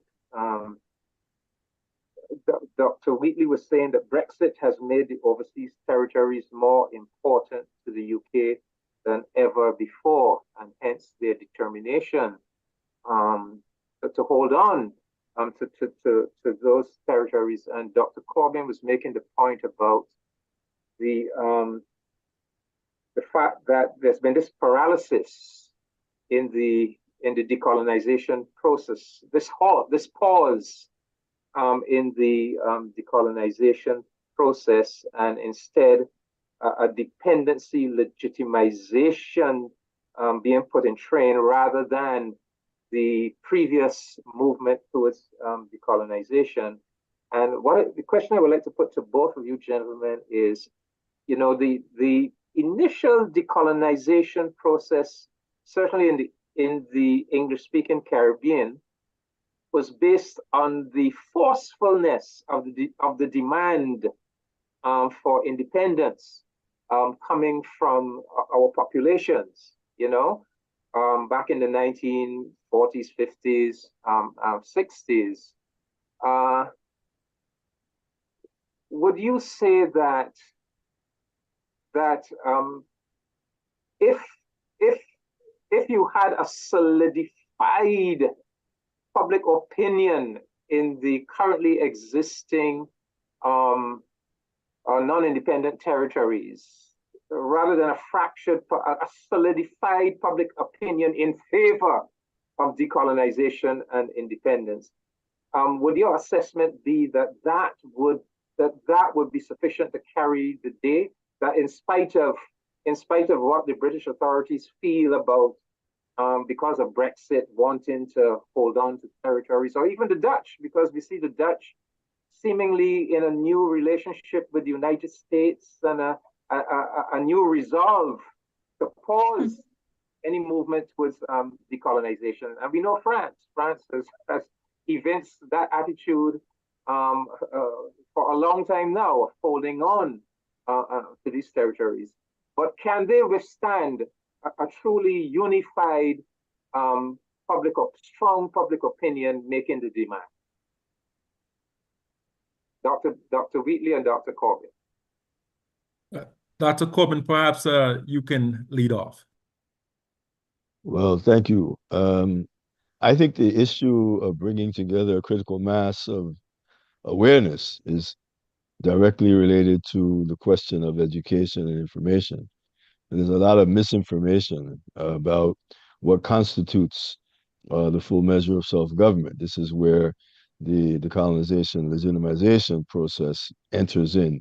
And that's currently existing. So if you listen to the dialogue in many of the territories, you will find that there's not a real clear understanding of what it actually means. And indeed, of course, there's a lot of information coming externally and as well. And I think part of the reason, in fact, and I just want to make reference to the representative of Puerto Rico who discussed the question of integration in the region. And I recall very interestingly that during the period of Governor Rafael Hernandez Colon in the 1980s, there was a very vibrant Caribbean initiative program. And that, of course, was the issue of the party in power, which wanted to have that link because it saw itself as an autonomous entity, a polity.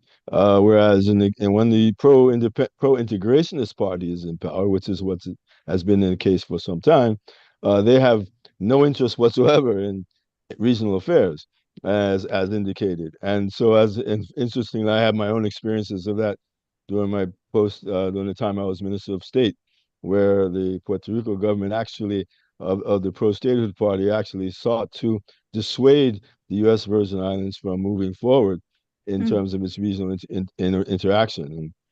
And so these are some issues which really does require, and I think on the question of information, we need to look at, I believe, across the board. We need, and Ambassador, your efforts with respect to CARICOM and enlightening CARICOM on this issue are well received. And this is something that hopefully can be continued and expanded and regularized, as well as our tertiary institutions, which need to also begin to develop through the dependency governance studies framework, as we said we did in the Pacific region. I think this is something that enhances the awareness of people at all levels. Yes. Yes, I like your emphasis on the universities, because I think perhaps they have been missing in action on this issue for a little while now, and they can certainly bring a lot of clout, a lot of power. I think that is an area that at CPAN we would want to follow up with, especially with our own University of the West Indies for sure, that they prioritize this issue. Dr. Wheatley, the state of I'm with Dr. Corbin that the political education, widespread political education, is a must. Really, is a must, and because so long as the local domestic population remains fractured on this issue, the colonialists will capitalize on that fracturedness. So, just your opinion on that, and I see Dr. Hillary Brown wanting, but maybe I'll ask Dr. Hillary Brown to come in, ask a question, and we can pick it up from there. So, Dr. Brown.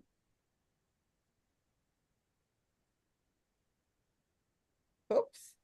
Okay, thank you very much, Ambassador Commission.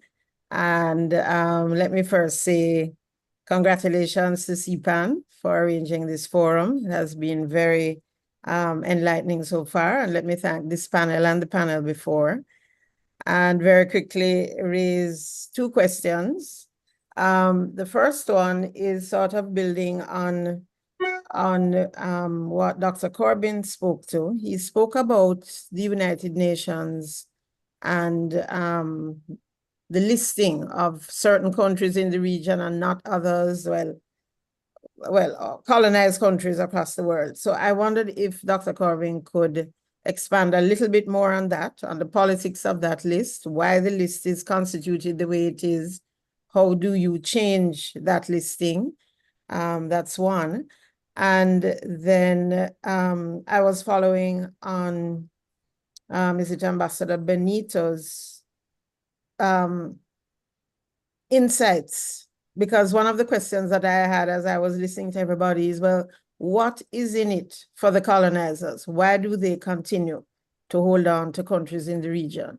And I think that understanding is critical if you're going to bring about change, because the people in the colonized space and those of us outside who are to support need to understand, well, why is it strategic? Why is it important to these countries? So I appreciated your insights into why you think that it is important to Britain to continue to hold on to the British Virgin Islands and others in the region.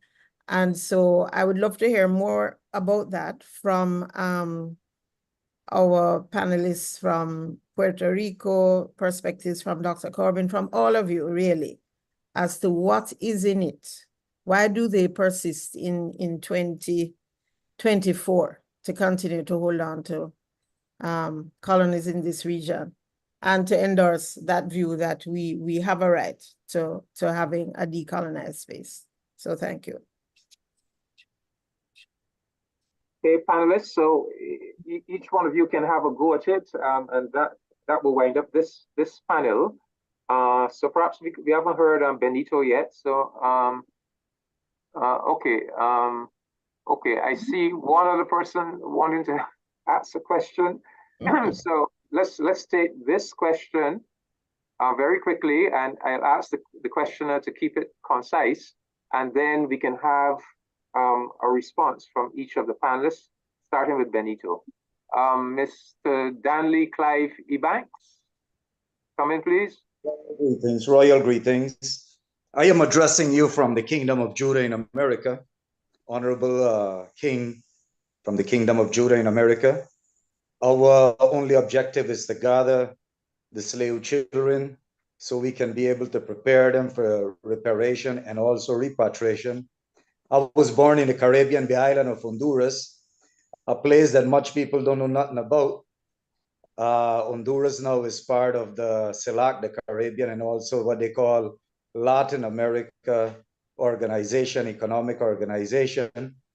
But yet, I am seeking to be how we can align with our brethren and sisterings in the Caribbean so we can be able to execute this education of know thyself. We talk about the transatlantic slave trade, but the transatlantic slave trade didn't brought any kind of Black people into the Americas. We got a lot of African that came into America fighting political and economic power, just like the European was doing. And we would like to make specific such, because when we talk about the transatlantic slave trade, we talk about a people that came into America with a way of life in which we need to get back in the midst of our schools. And how do we do that? We have to do that on a universal level, of which now we can be able to direct the United Nations and her framework. We are working right now towards the ending of the International Decade of African Descendant 2015 to 2024. And as far as now, it is nobody from the United Nations is highlighting it in no country.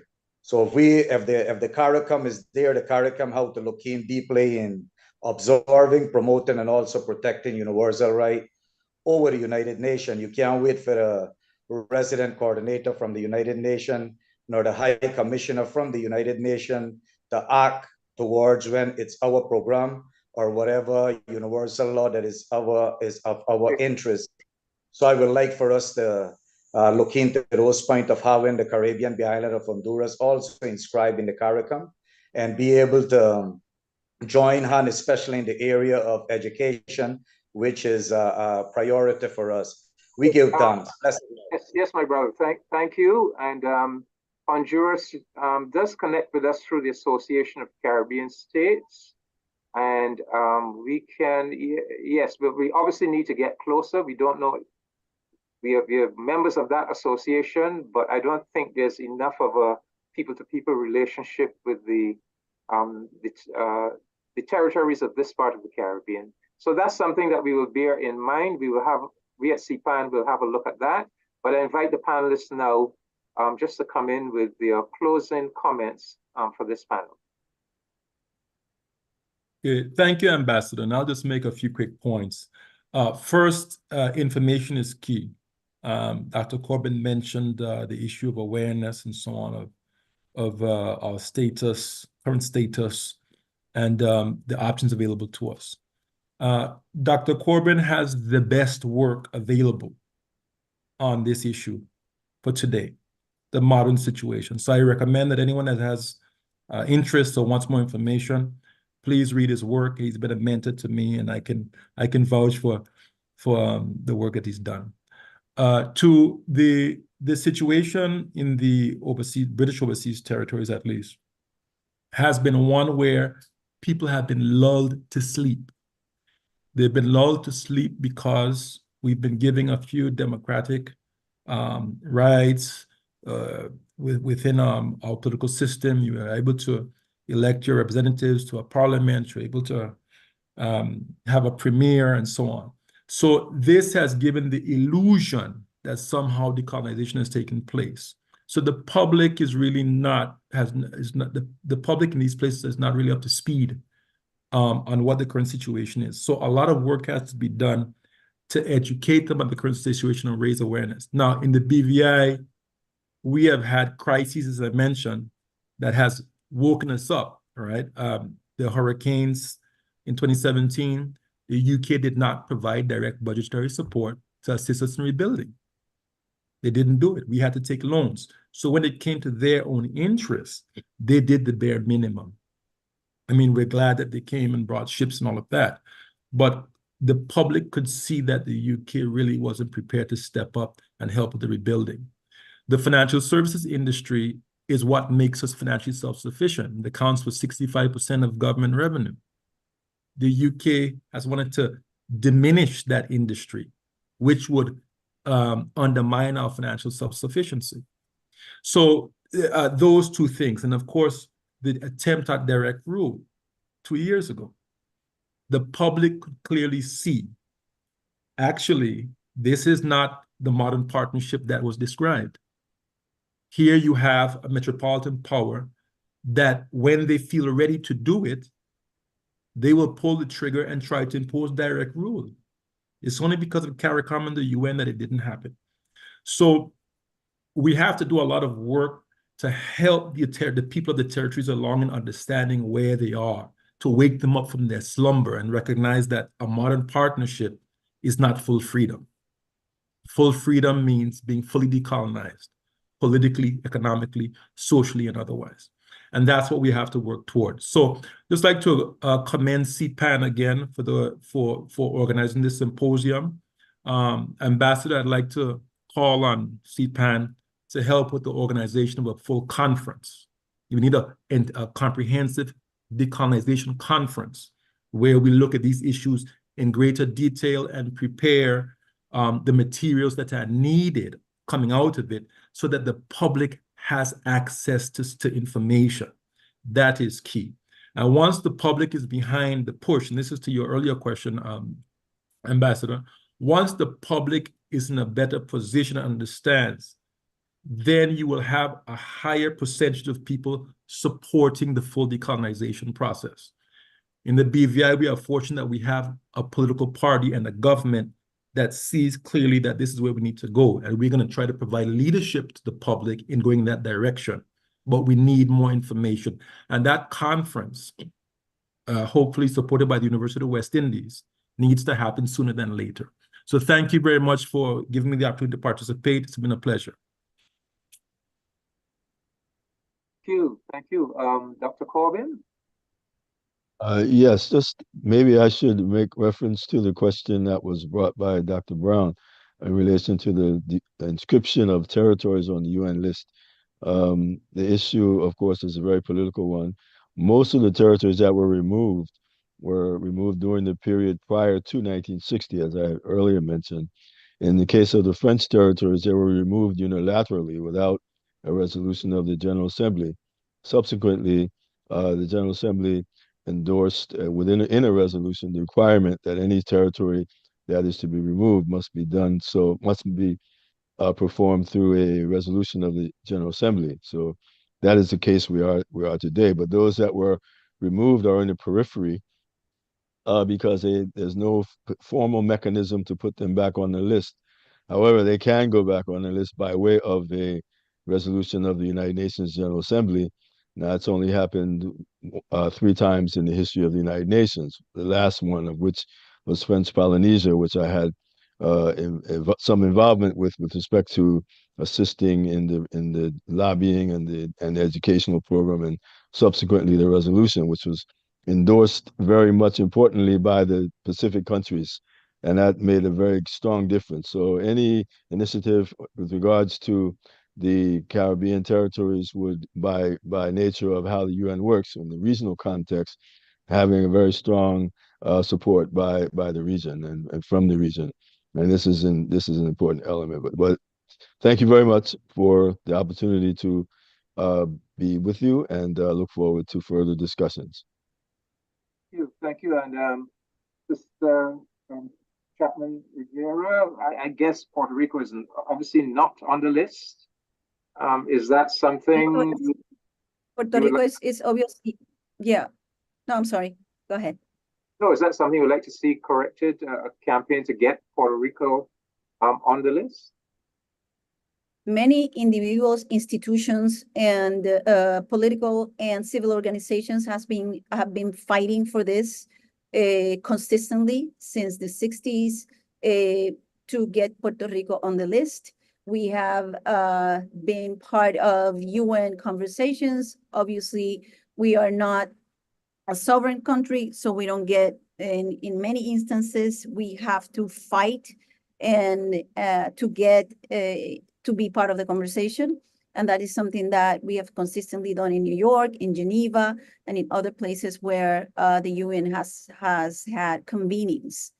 I also wanted to reference to the question before as to, there are many reasons why in the case of Puerto Rico was initially, and since the situation in Cuba, strategic war strategy space. And that was one of the main reasons in the region. After the Cold War, when many of the military bases were starting to be closed, Puerto Rico became, in the most of the late stage capitalism, a closed market, right? And a dependent market and a captive market from the United States, particularly asking the question that was asked before, between 2016 and 2017, Puerto Rico paid close to $3.5 billion to the United States in U.S. Treasury in income taxes, individual taxes, FICA taxes, state taxes, and others. But also the cabotage laws, which is something that Puerto Rico have been striving for more than 90 years to eliminate, only allows those ships from the United States to come in, United States flagged, United States built, and United States manpowered, right? So that the people in the region is very difficult for us to have free trade it's not only difficult, but it's illegal to do so. So, for example, a boat that's coming from South America should easily provide goods and services to Puerto Rico, stop here and then continue, but that's illegal at the moment. So we still serve and we are enslaved by the market conditions that the United States plays upon us. So that is one of the reasons also that we're fighting for that to be abolished in the way to self-determination towards whatever the Puerto Rican people decide. Okay, well, thank you very much for that enlightenment. Colleagues, I think we've had this second panel has been very, very solid, and we want to thank all three panelists. And I can assure you that you have all made some points that need to be followed up on, and we are taking note, and there will be follow-up. I mean, even the point about a full conference with perhaps the University of the West Indies being brought on board as a partner, some very solid points that we are going to follow up on. So thank you very much. And we now segue into our third and final panel. The theme of this panel is reparations in decolonization. And perhaps this is the right panel to end with that theme. And we have three panelists: Dr. Rhoda Arundel of St. Martin, Dr. Jean Enriquez of Curacao, and Dr. Chenzira Davis Pahina of the, and I'm going to say US Virgin Islands. I know she doesn't like me to put that term US onto the Virgin Islands, but for clarity of understanding, the US Virgin Islands. And I'll quickly give an introduction to the three panelists. The first panelist, Dr. Rhoda Arundel of St. Martin, and I need to let you know that Dr. Arundel is grieving at the moment. Her mother passed very recently, but she has summoned the resolve to be here. And so, Dr. Arundel, we want to extend to you our deepest condolences, and we are in solidarity with you as you try to give of your best at this in this presentation today. Dr. Arundel is currently a lecturer in Caribbean and Women's Literature at Howard University. She's vice president of the Caribbean Studies Association. Within St. Martin, she has served as a consultant, projects coordinator at the Institute for Language Research and Development. She was also involved in administration in St. Martin as First Minister responsible for education, culture, sports, and youth affairs.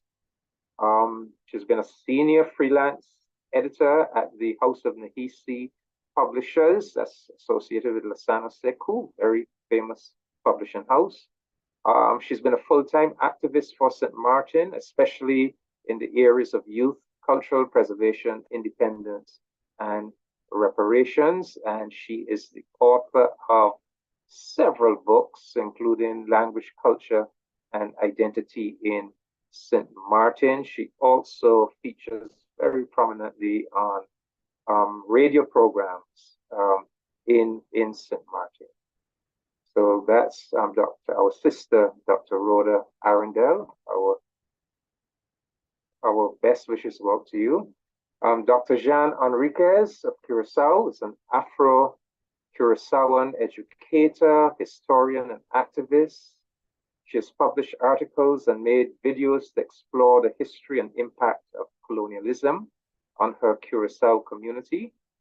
After teaching for over 2 decades, Enriquez became the director of the Center for the Protection of Women in Curacao.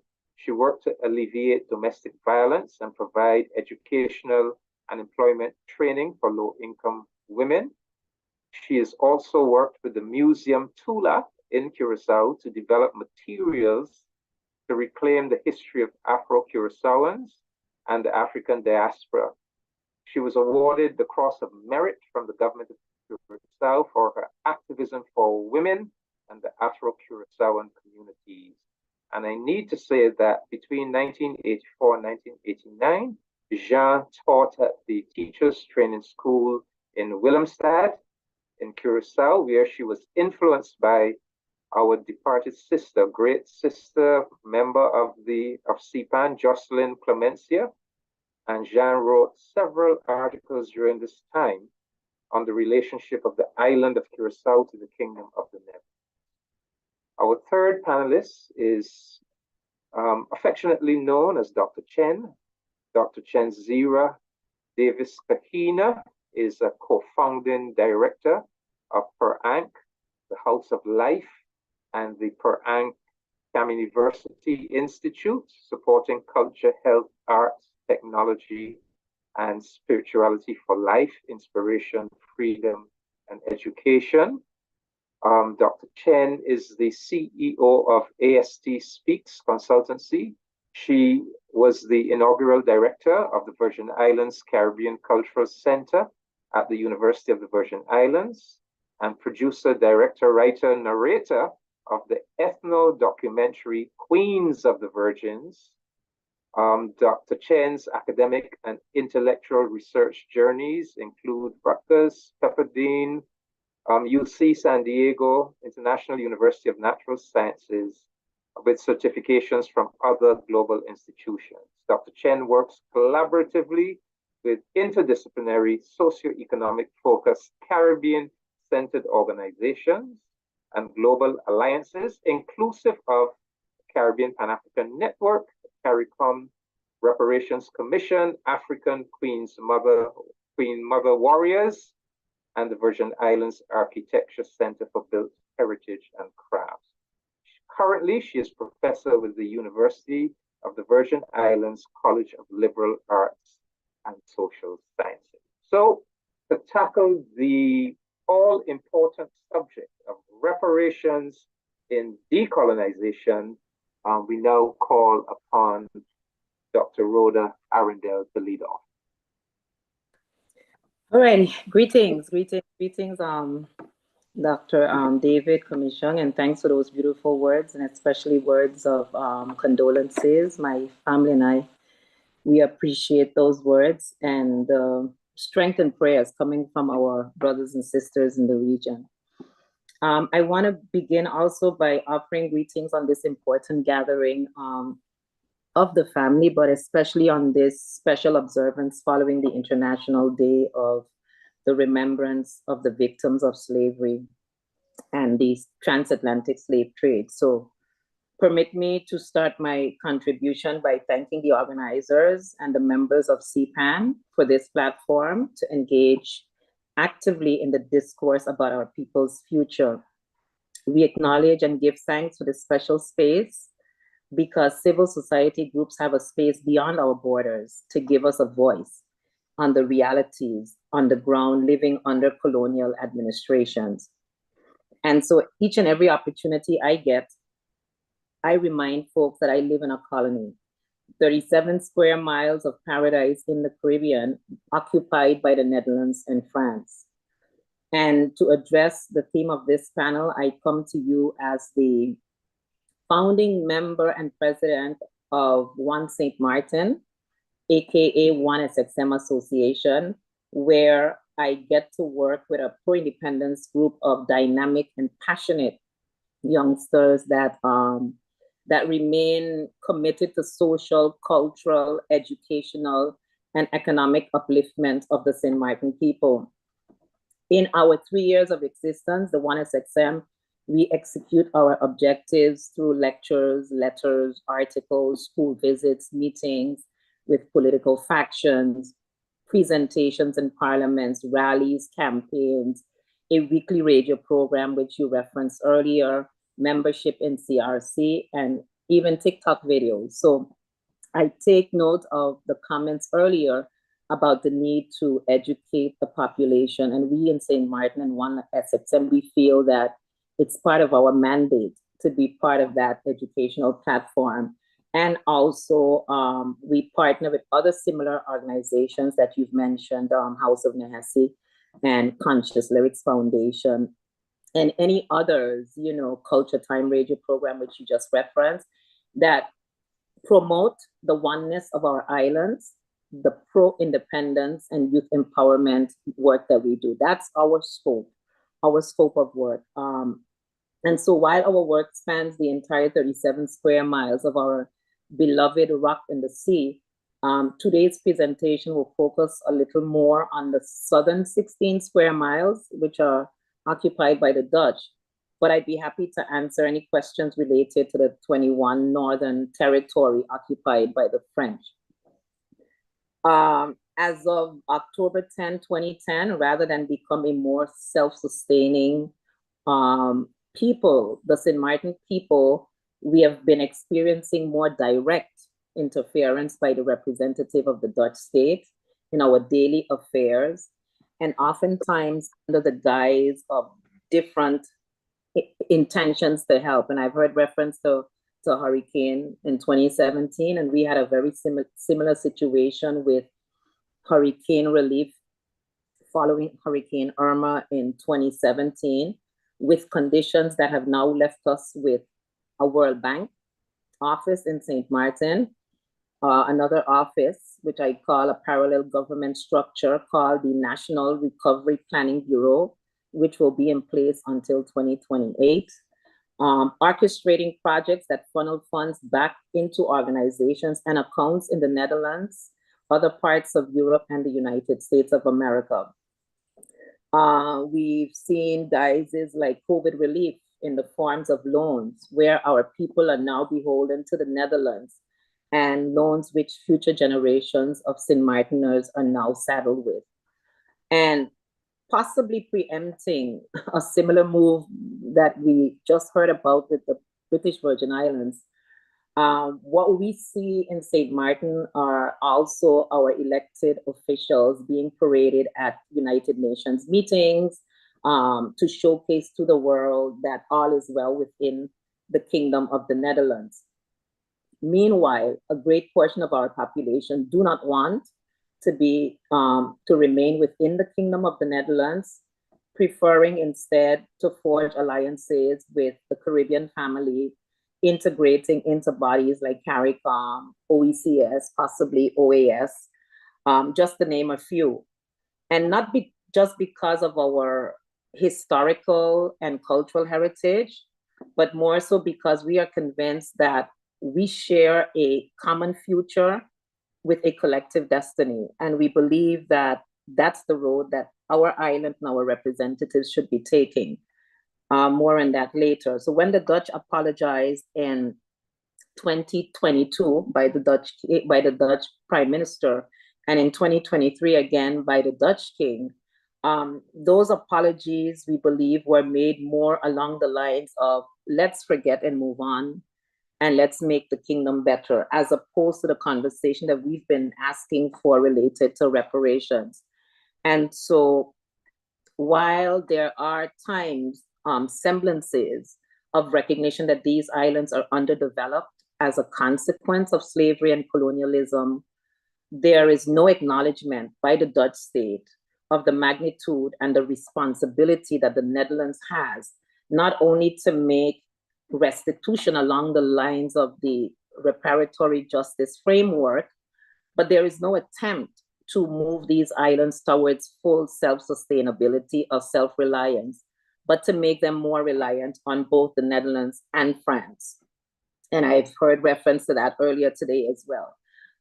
So while we feel that we are duty-bound to call out these colonial practices found in narratives like autonomous country within the kingdom or slavery past, which is the current catchphrase, above all, we are actively pursuing reparations as part of our independence package. And we believe that we must be defined, or those reparations must be defined by the damage that they seek to repair. Because our underdevelopment in St. Martin is directly linked to our continued colonial status, regardless to the name that is given. We are aware that we live in a colony. We see it every day in the experiences on the ground. And we know that we are entitled to reparations to bring the needed changes for our people to be able to thrive. And so we start from the United Nations definitions of reparations with regard to restitution, rehabilitation, compensation, satisfaction, and guarantees of non-repetition. And this is why we are calling on our brothers and sisters in the region to work along with us so that we can move this agenda forward. And using the CARICOM 10-point plan as a framework, we have issued a claim of 15 points that we believe as One St. Martin for reparations from the Netherlands to be negotiated by the people of St. Martin with the assistance of CARICOM and other allies further afield.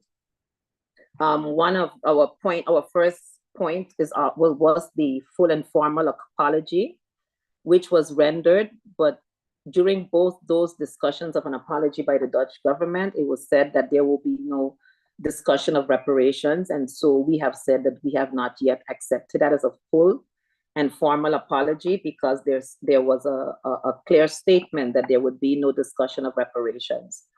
Repatriation, we also believe that those of the descendants of Africans that live among us and wish to physically repatriate should be given the opportunity to do so, but also recognizing that repatriation is more than a physical return to Africa and the motherland, and we are putting that as part of our package, as well as Indigenous Peoples Development Program, reparations and restitutions of our cultural institutions, other areas such as public health and social security, where we're demanding a fund be set up to facilitate the transition of current healthcare system that is happening. Because in St. Martin, what has happened recently in the last couple of years, all of our pharmacies are now forced into a monopoly under an umbrella organization within the Netherlands. And so even when it is cheaper, for example, to get brand name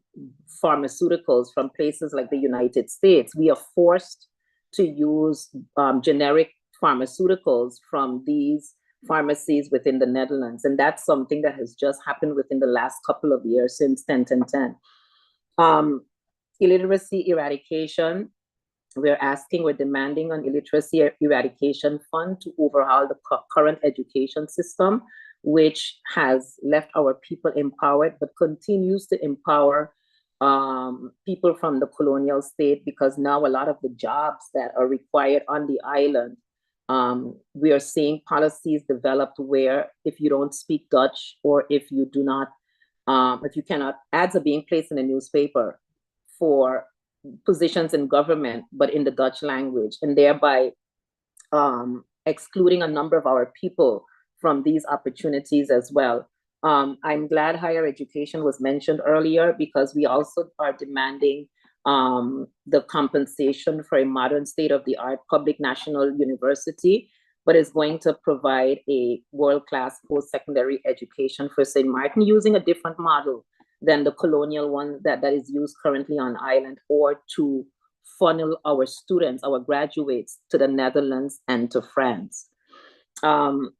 African Knowledge Program, we're demanding that that be a center or part of our knowledge base to restore the knowledge that was lost by our people of African descent, but also to teach the rest of the population, you know, about the contribution of our ancestors to our human development. Transfer of technology, rehabilitation and compensation for psychological trauma, bestowing justice, another very critical part to the justice chain in St. Martin. All our justice workers must be able to, number one, command the Dutch language, even though day-to-day justice administration on the streets, at the street level, is executed in English. So our police officers, for example, have to be able to write reports in Dutch, even though they are speaking to an English-speaking population. Our judges, lawyers, administrators come primarily from the Netherlands or from Suriname, because that's a requirement for our legal system, and we're asking to have that reversed so that our people can experience true justice, not have to depend on translators who oftentimes do not translate precisely what is being said, so that people who are being judged are not being judged by their peers, but they're at the mercy of a judge and or a whole system to be able to understand what their fate holds. International financial system of accessibility. So I'm glad to have heard by our co-panelist Whitley on the importance of that, because in St. Martin, we believe that there should be a compensation of a national bank fund that is going to facilitate the transition of the current banking system to one that is self-sustaining. And we're asking for that to be done by 2030. Latest, climate justice, death cancellation, two other important points. And in the interest of time, I'm just going to end here by saying that we are in the process of gathering the data to substantiate the numbers that we feel that St. Martin is owed in terms of the reparations compensation package. But we're also aware that it's more than just the numbers. There are a number of things that we have asked for, and we continue to ask for, and we continue to ask our allies to support us in. And like the BVI, we too are calling for a referendum, but we're asking for it within a year. We've seen what has happened to our brothers and sisters in St. Eustatius and Statia with the Dutch manipulating the referendum. We've seen the risk that we're taking by asking for this referendum, knowing that in Statia, that even where the government was elected by the people on two separate occasions after the elections were manipulated by the Dutch, we are seeing today how Statia now has a governor that is being put in place against the wishes, the unanimous decision being made by the elected officials in Statia. So we're aware of a lot of things in our region, but yet we think it is important to consult the people of St. Martin on the way forward, because we believe that our people are not stupid, and we do not underestimate the knowledge of our people in terms of the value of independence compared to the current status. And our claim is to empower the next generation based on a vision of becoming a sovereign state in the next couple of years, and within a decade at least, we hope, and empowering the next generation of leaders, so today's youth, to lead our people to a new era in a responsible way. And so we've started here. This program that I'm on now is part of our goal, our mandate, but we're asking throughout the world to stand with us as we are calling on not just the Netherlands, but also France, Spain, and Belgium, and some of the other countries that have held colonies in this region to be held to account. I'm going to end here and wait for your questions if you have any. Thank you. Thank you, Sister Rhoda. And without any further ado, yes, and there will be a period for questions and comments, but we go now to Sister Jean Enriquez of Curacao. Thank you very much.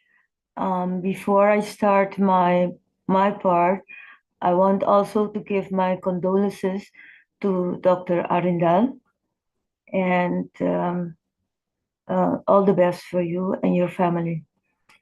My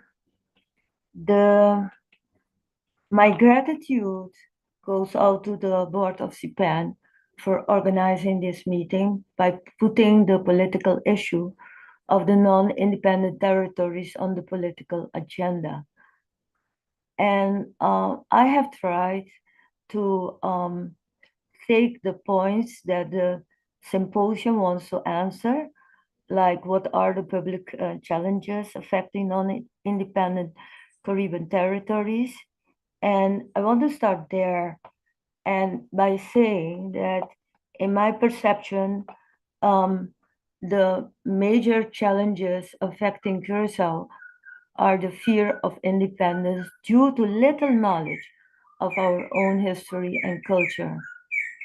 The fact that our resistance language, Papiamento, is being challenged constantly. The fear that we have few political leaders who can lead Curacao in the process of decolonization. coupled with the issue that is constantly brought up by the Dutch government, that of corruption, the large debts that Curaçao has to the colonizer. But saying all this, it is all about a negative image of ourselves and of the collective self. And so what are the factors that drive these fears? In my opinion, and I include myself in it, there is a divided leadership of the progressive form that strives for independence.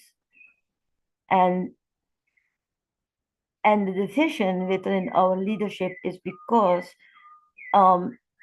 we are more concerned with identifying the differences between ourselves, between the groups, but not so much concerned with projects that together we can inspire the masses and give them confidence to tackle projects that provide evidence of their own abilities and their own mobilization to change the future and manage it in their own hands.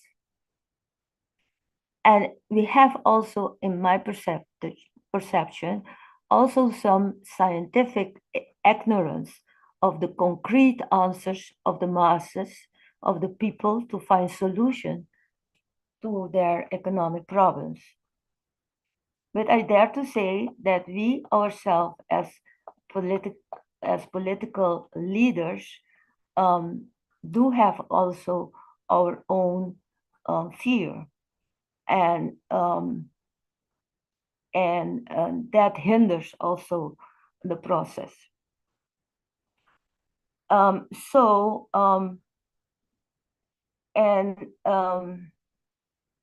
We are also very island oriented. We do not think sufficiently as regional leaders, learning from examples from the leadership.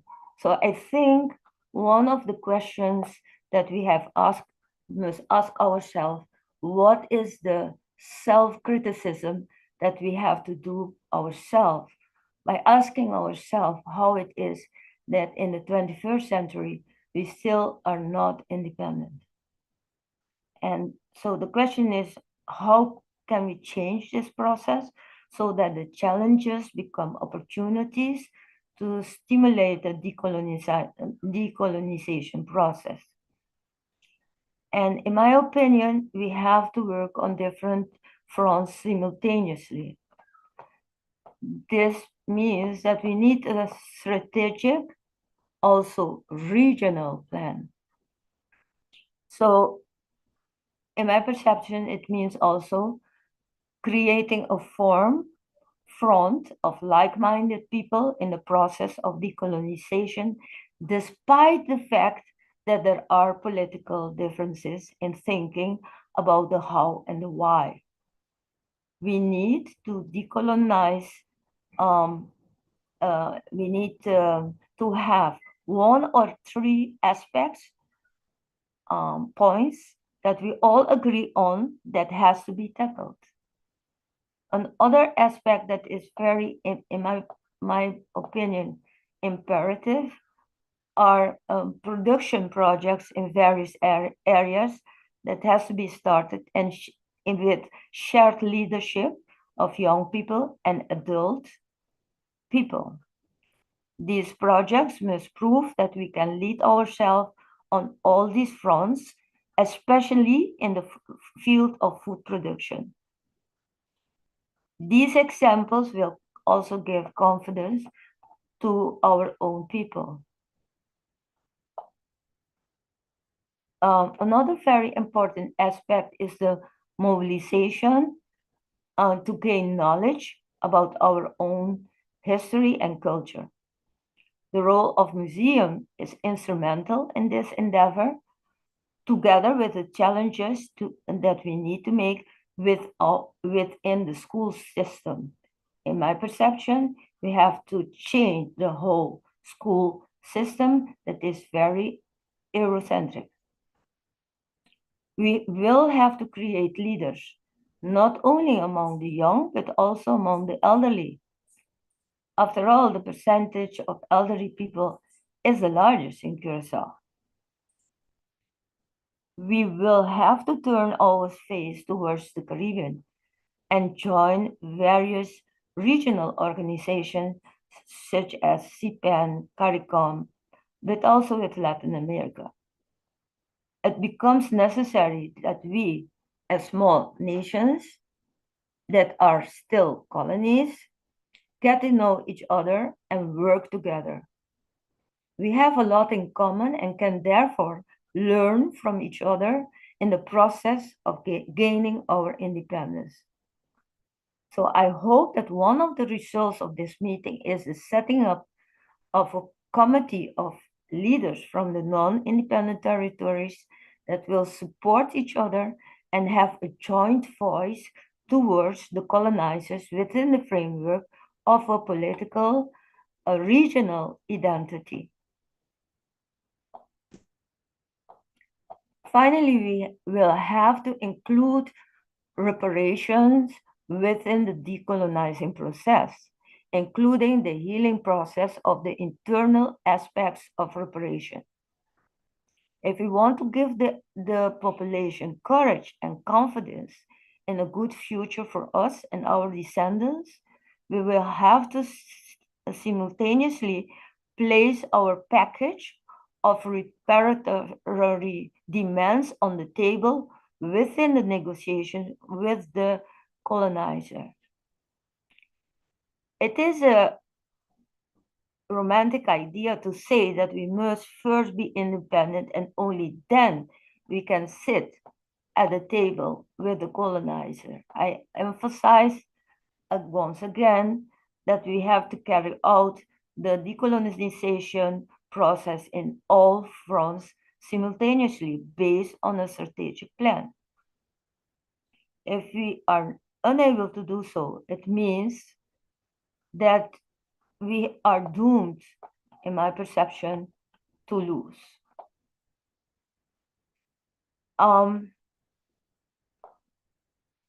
We will now have to demand reparations for the many projects we want to carry out to demonstrate that we can create our own future.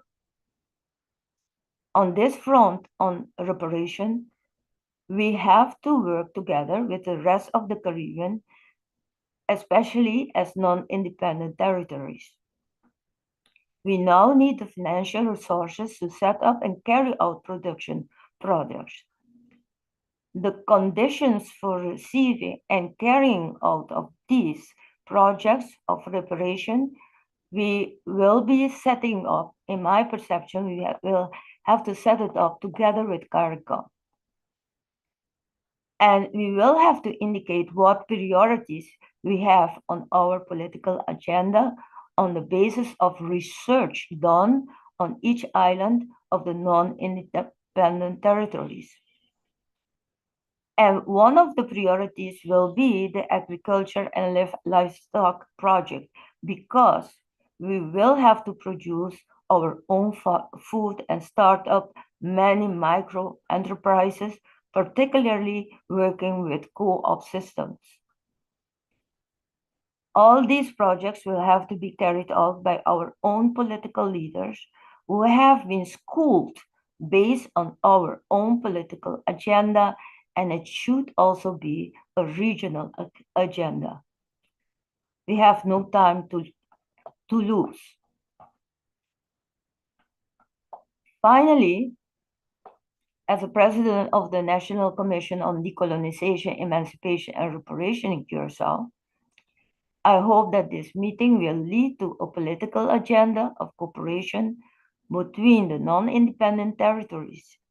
It means getting to know each other better, supporting each other in the implementation of a joint political agenda based on what each one of the islands needs for themselves.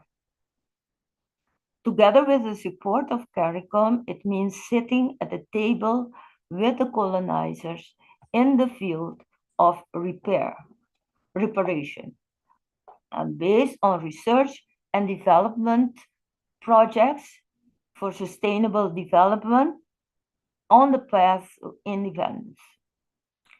This means also close collaboration between, also means close cooperation between the political organizations of the non-independent territories and the leaders of CARICOM and the Progressive University on the basis of its strategic plan. Developing a joint knowledge center of the non-independent territories that conducts very concrete research in all the issues that we will have to solve to become independent nation, with ongoing training for the leaders, is also a must. The projects that will be carried out per island with cooperation between the islands will also be part of the work of this knowledge center. Each success in these fields we will celebrate as the victory of all of us. So my idea was, based on the knowledge of Curacao, what do I think will have to be part of a political agenda?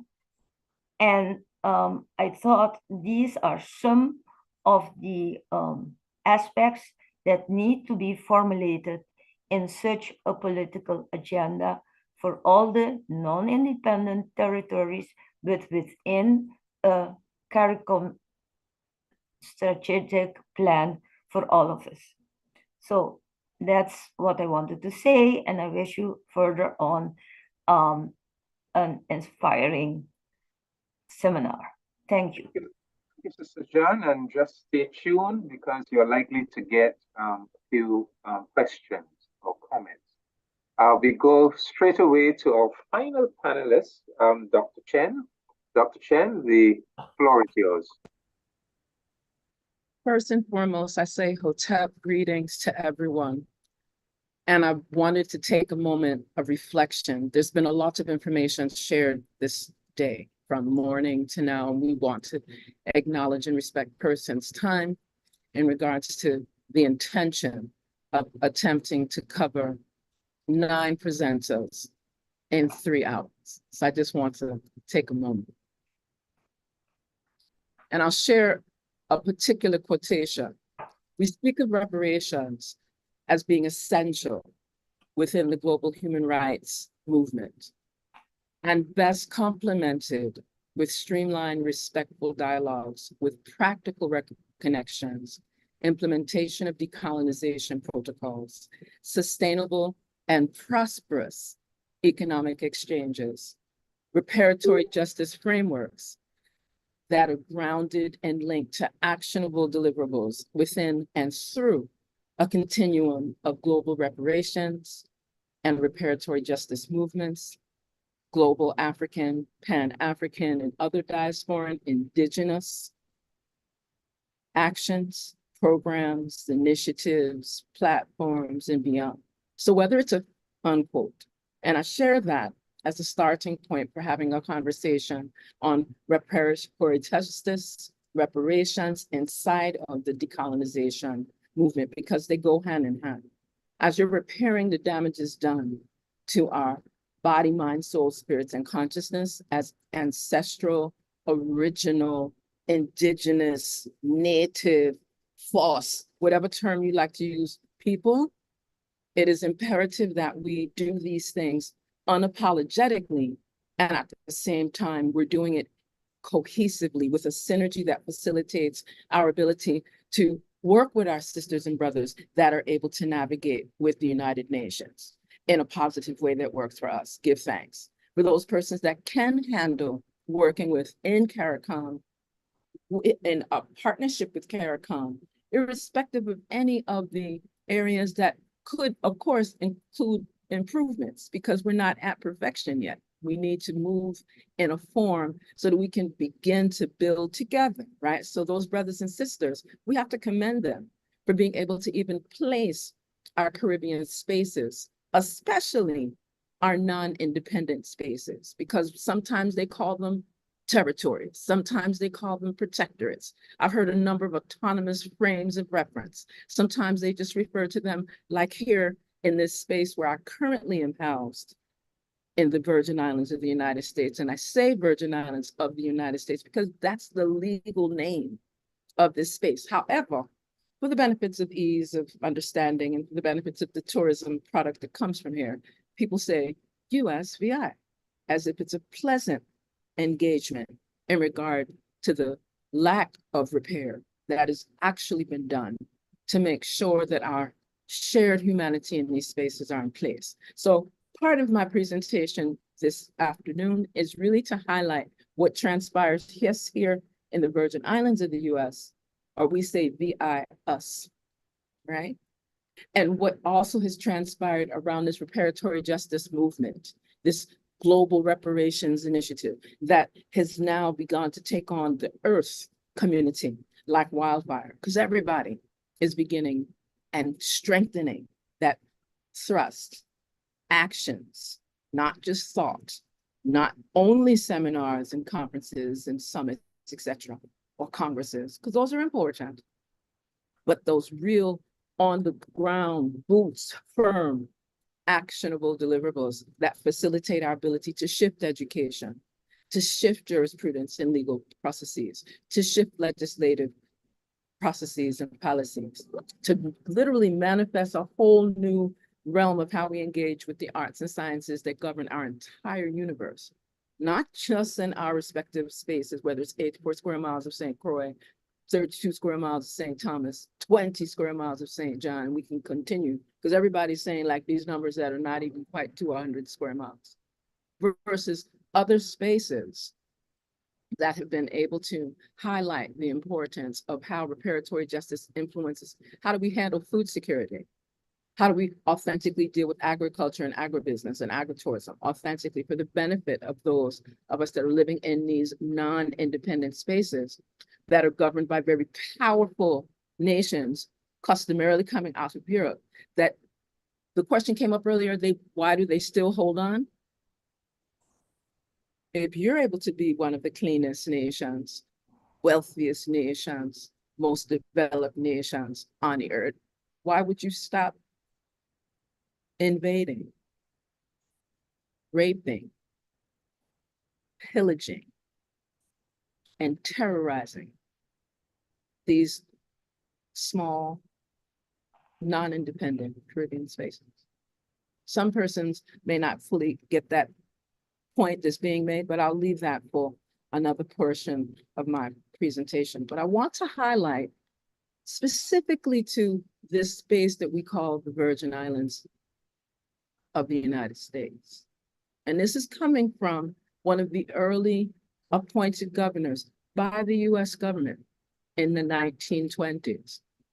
And I quote, "Virgin Islanders, a quiet and humble people, should not be allowed to rule themselves for 100 years, and when so, should be done under white rule, for there are militants among them," unquote. And that is Naval Governor Sumner Eli Whitmore Cattell of what was then the newly created Virgin Islands of the United States. That's the name they used. In 1922, the year my mother was born. I just want to highlight that so that we can just have context for persons that aren't really fully cognizant or aware of what these spaces and places called the Virgin Islands of the US or the British Virgin Islands, or these other spaces and where they are located. Some of us are literally in the middle of these Caribbean Isle spaces between the southern, quote, Black Belt South of the 48 contiguous US, reaching through the Caribbean Sea, approaching and being bordering spaces into Central America and South America. And it's very important to know that strategically, militaristically. The intention has always been to ensure that there aren't the opportunities for persons in these colonial spaces. And we can call it, because English is not all of our first languages, yeah? And we can call it a variety of things. Again, protectorates, commonwealth, autonomous spaces. But at the end of the day, it is treated like, these spaces are treated like colonies because there isn't an authentic desire outside of placating these engagements of self-determination, decolonization, authentic development of constitutional documents. Even in the Virgin Islands, we're getting ready to prepare for the 6th Constitutional Convention and have yet to properly and adequately address our relationship with the sovereign government of the United States of America. And I need for persons to simmer and think about that, on how often you may even have heard of the Virgin Islands. And if you do, you might pick 1 or 2 of the islands, not recognizing that there are dozens that are part of this space that people refer to as the Virgin Islands. And I'm speaking of Virgin Islands, US, as well as Virgin Islands, British Virgin Islands, yeah? All right, I tend to say Virgin Islands, UK. And I'm very grateful for what has been shared thus far. So I want to highlight this piece around this reparatory justice, reparations, and decolonization for the purposes of this discourse. And I'm very grateful to everyone that was trusting enough to even participate in this particular gathering, because we recognize this was very short. This could be an actual summit that could last for more than a week. We might need 80 to 90 days, similar to the Berlin conference that facilitated the separation, shall we say, of African now nation states, yeah? But in the Caribbean, it was an intentional dismantling. People like to call it ma'afa, from that vibration of it was an accidental, circumstantial issue from the transatlantic slave trade. But ma'angamizi, I'm gonna say it again, ma'angamizi is the intentional, institutionalized, malicious forms of genocidal terrorism enacted against our people of African ancestry. And I include those indigenous, native, original beings that came here. Some never came across the waters with the enslavement process. Some were here before. And that's a conversation for our archaeologists and anthropologists. But I'd like to just recognize also, when we speak of these things of reparations inside of the decolonization movement, that we're also speaking that it took several iterations, this vibration of thinking that the whole concept of reparations only started in the 20th century. It may not have been called that earlier, but you had persons actually in the 19th century. Persons were always speaking to repairing the damages done from enslavement. People were always speaking to repairing the damages done with our external relations with the colonial forces, as well as the type of reparatory justice. How do you transition into that conversation when we speak of people that come out of the Siboney, Igneri, Kalinago, Kalnina, Garifuna, Taino? See where I'm going? And many persons like to speak of them only in a Native Amerindian, Mayan, grounded type culture. But many of these brothers and sisters that we're referencing in that ancestral space were tied to our African experience. So that's why we have these conversations that are seemingly difficult, seemingly challenging, sometimes antagonistic.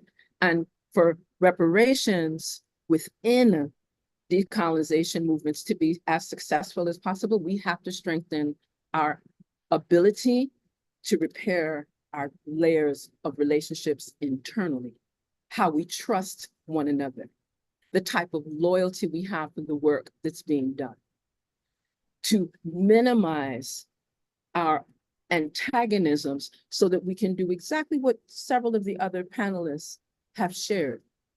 Navigate how we can do these 3 to 4, and perhaps expand even to 5 things together and support one another.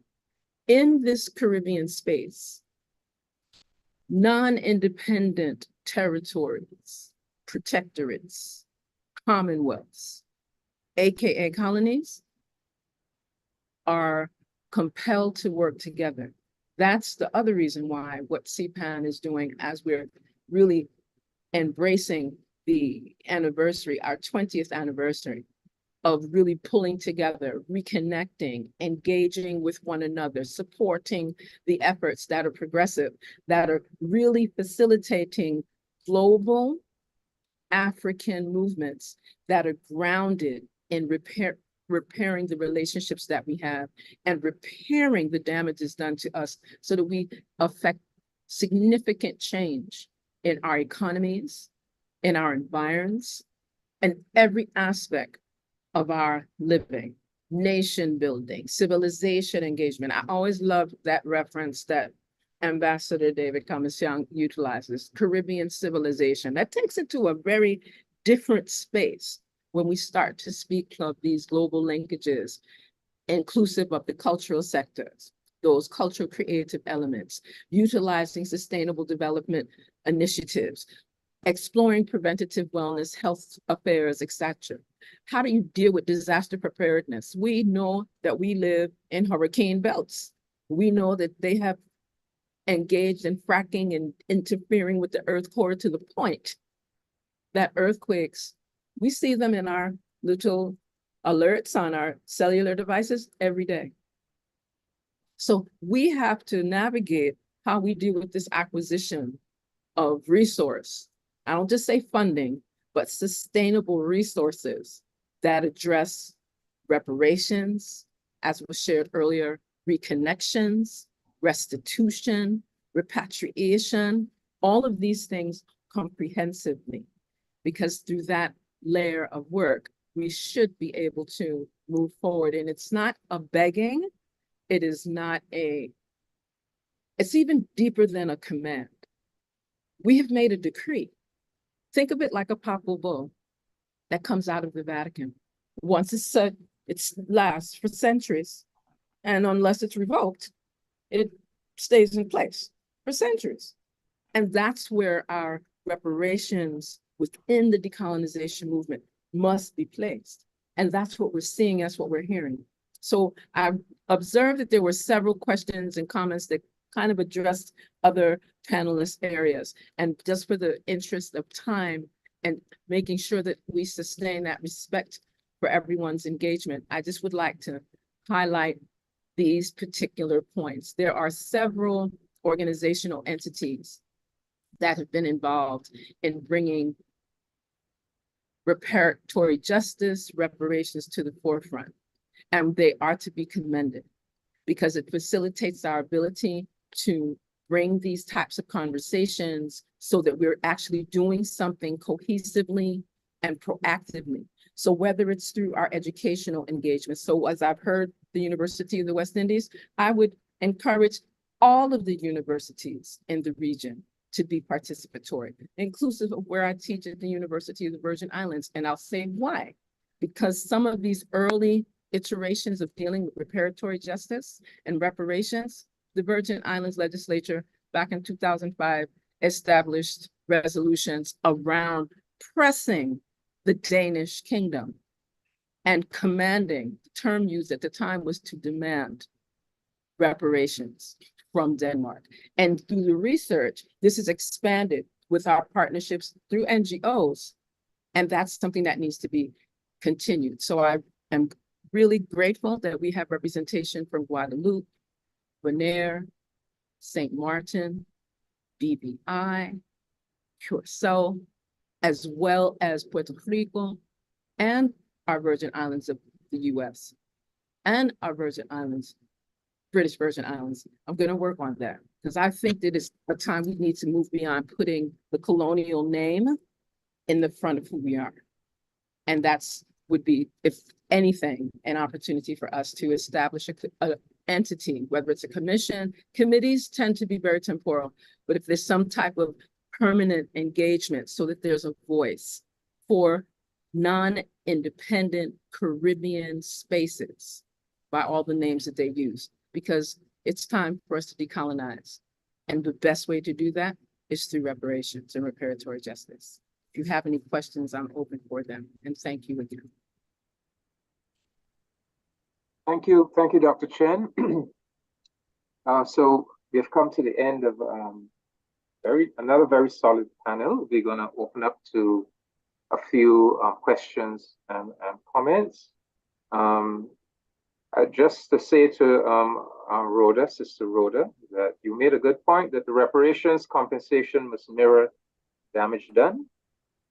Part of the damage done was to deprive our people of nations, of independent sovereign nations whose land territory we own and over which we have governance power. So surely part of the reparations are due to the people of Curacao, of St. Martin, of the Virgin Islands is their own nation, sovereign, independent nation. You can't separate decolonization from reparations. And to you, Sister Jeanne, there's no need, we should not permit them to foster feelings of inadequacy among us in relation to our capacity to govern ourselves as independent nations. And that is where CARICOM is so important, because we come together, you know, there's collective security, there's unity, there's collective security and unity, there's collective capacity.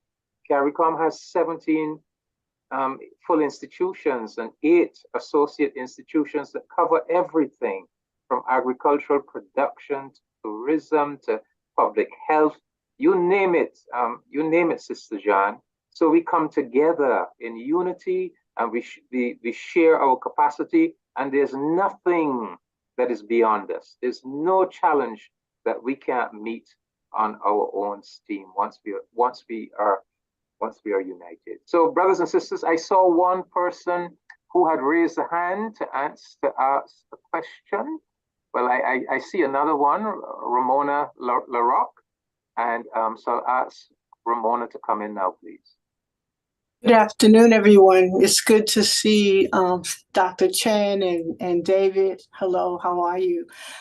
My question is kind of geared towards Sister Jean Enriquez from Curacao. Because she represents a museum space, I wanted to inquire. I know that the Museum Association of the Caribbean is planning their annual conference in Panama in November. And I'm wondering, in the museum world, how the whole idea of reparations and reparative social justice is being addressed, if at all. Thank you. Can I answer now? Yes, go ahead. Yeah.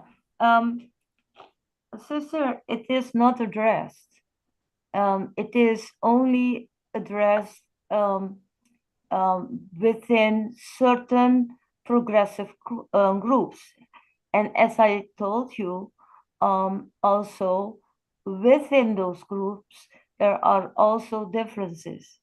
And that's why I'm saying we have to overcome those differences and look at what unites us and use that to go further on. That's one thing. But within the museum, we are using different aspects on the resistance. The Museum Tula has as a theme resistance, resilience, and the process of emancipation. And within that context, we also put a spotlight in particular on our national hero, Tula, and use also the experiences of all these different resistances that there has been in times of resistance, the leadership, the courage, and all of that, to educate and do consciousness raising, create also different other cultural manifestation in order to educate our people. That's what we're using in particular to do also political engagement of in particular the youth, giving them also leadership possibilities for conducting different projects. And each success of those young people we applaud, and we make sure that everybody understands that they have done their work. So, and this museum is not only a museum, but also a project of sustainability. We want to be a model on that. So we believe that we are part of a regional progressive organizations. We believe in that. And that's why this national commission of ours has also asked for being part of CARICOM. So believe in that. But we have to do much more in order for a bigger group to understand what that we can decolonize not only our minds, but in practice by doing all these projects that are successful, and that will also give confidence constantly to the people. And we have also now started a project on changing of the history books, because that is also a priority that we have to do in order to decolonize the minds of children and young people. So we have our agenda, but we do think that it is imperative that we lift ourselves of the island mentality and become more part of a regional process. Okay. Thank you so much. In CARICOM, we have the Caribbean Examinations Council that looks at policy for schools and curriculum, and what type of material goes into the textbook, and what type of material students are examined on. So there's a lot that we can do if we unite.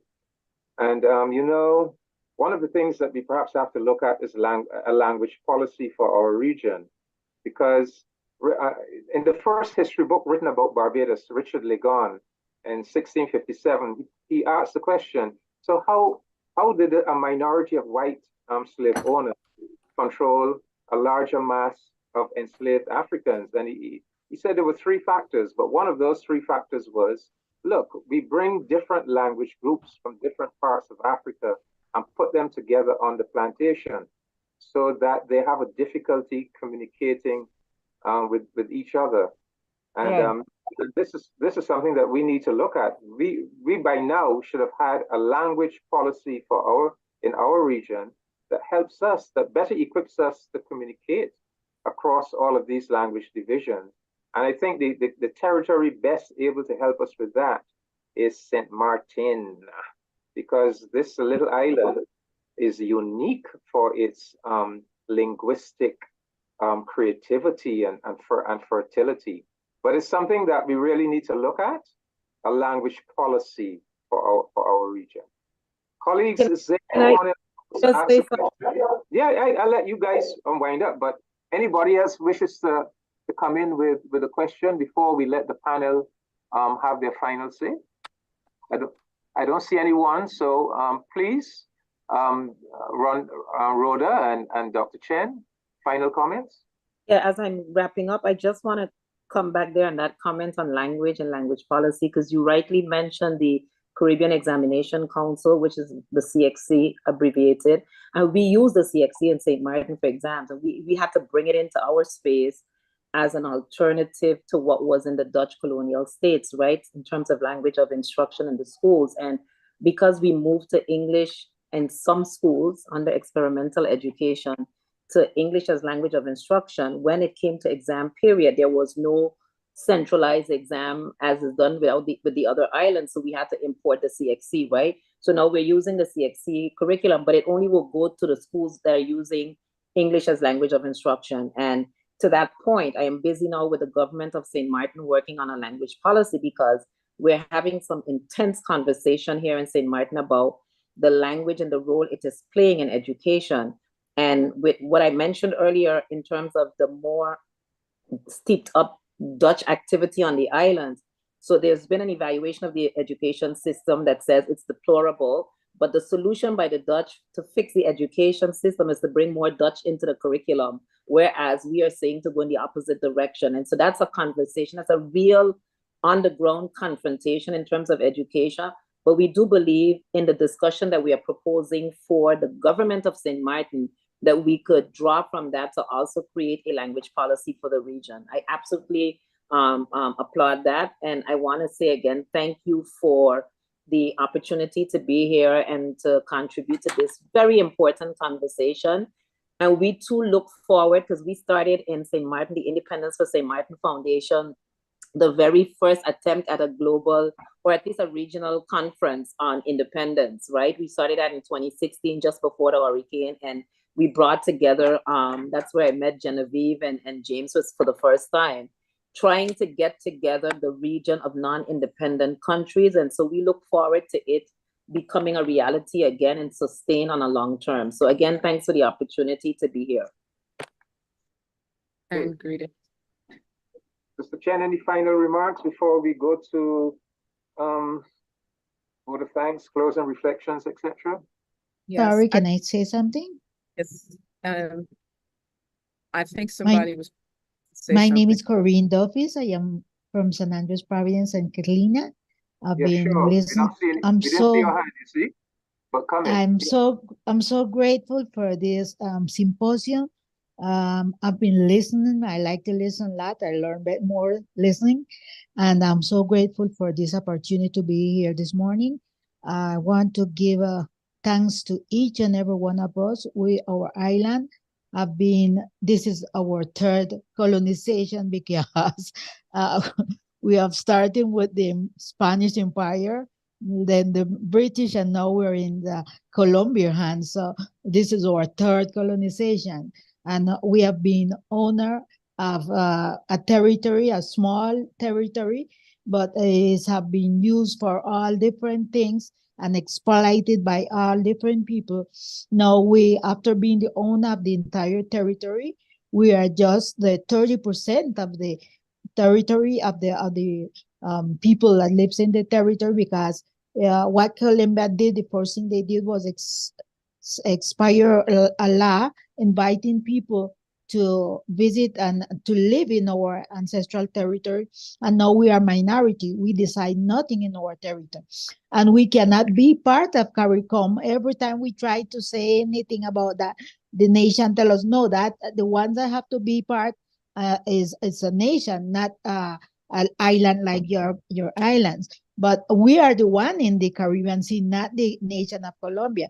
So we really need the support of our brothers and sisters in the Caribbean. They have keep us all time far away from the Caribbean, the Black Ops up. Well, alas, we about 8 days back, we had an invitation from Dr. James Finies and Davika, and then we met Dr. Chensira there, and Dr. Corbin is a friend of us from many years ago. He have been supporting us a lot, and I thank you guys a lot, and I hope we continue working together as one people. God bless you all, and thank you so much. Thank you for that. And it'd be good if you could continue this contact with CPAN. In fact, I think a message went out. We want everyone to post their contact information, because we need, out of this exercise, we need to pull this group together to have some ongoing contact and relationship. Yes, sir. Thank you so much. In fact, let me just make this comment, and then Dr. Chen could perhaps respond. Coming out of the entire morning session, there are a number of action points that have emerged. One is that we need to be involved in a campaign to get all of our non-independent Caribbean territories on the United Nations list of non-independent territories, so that the United Nations could legitimately look into the condition of these territories and ensure that the administrative power does what it's supposed to do under law, which is to facilitate the movement to independence.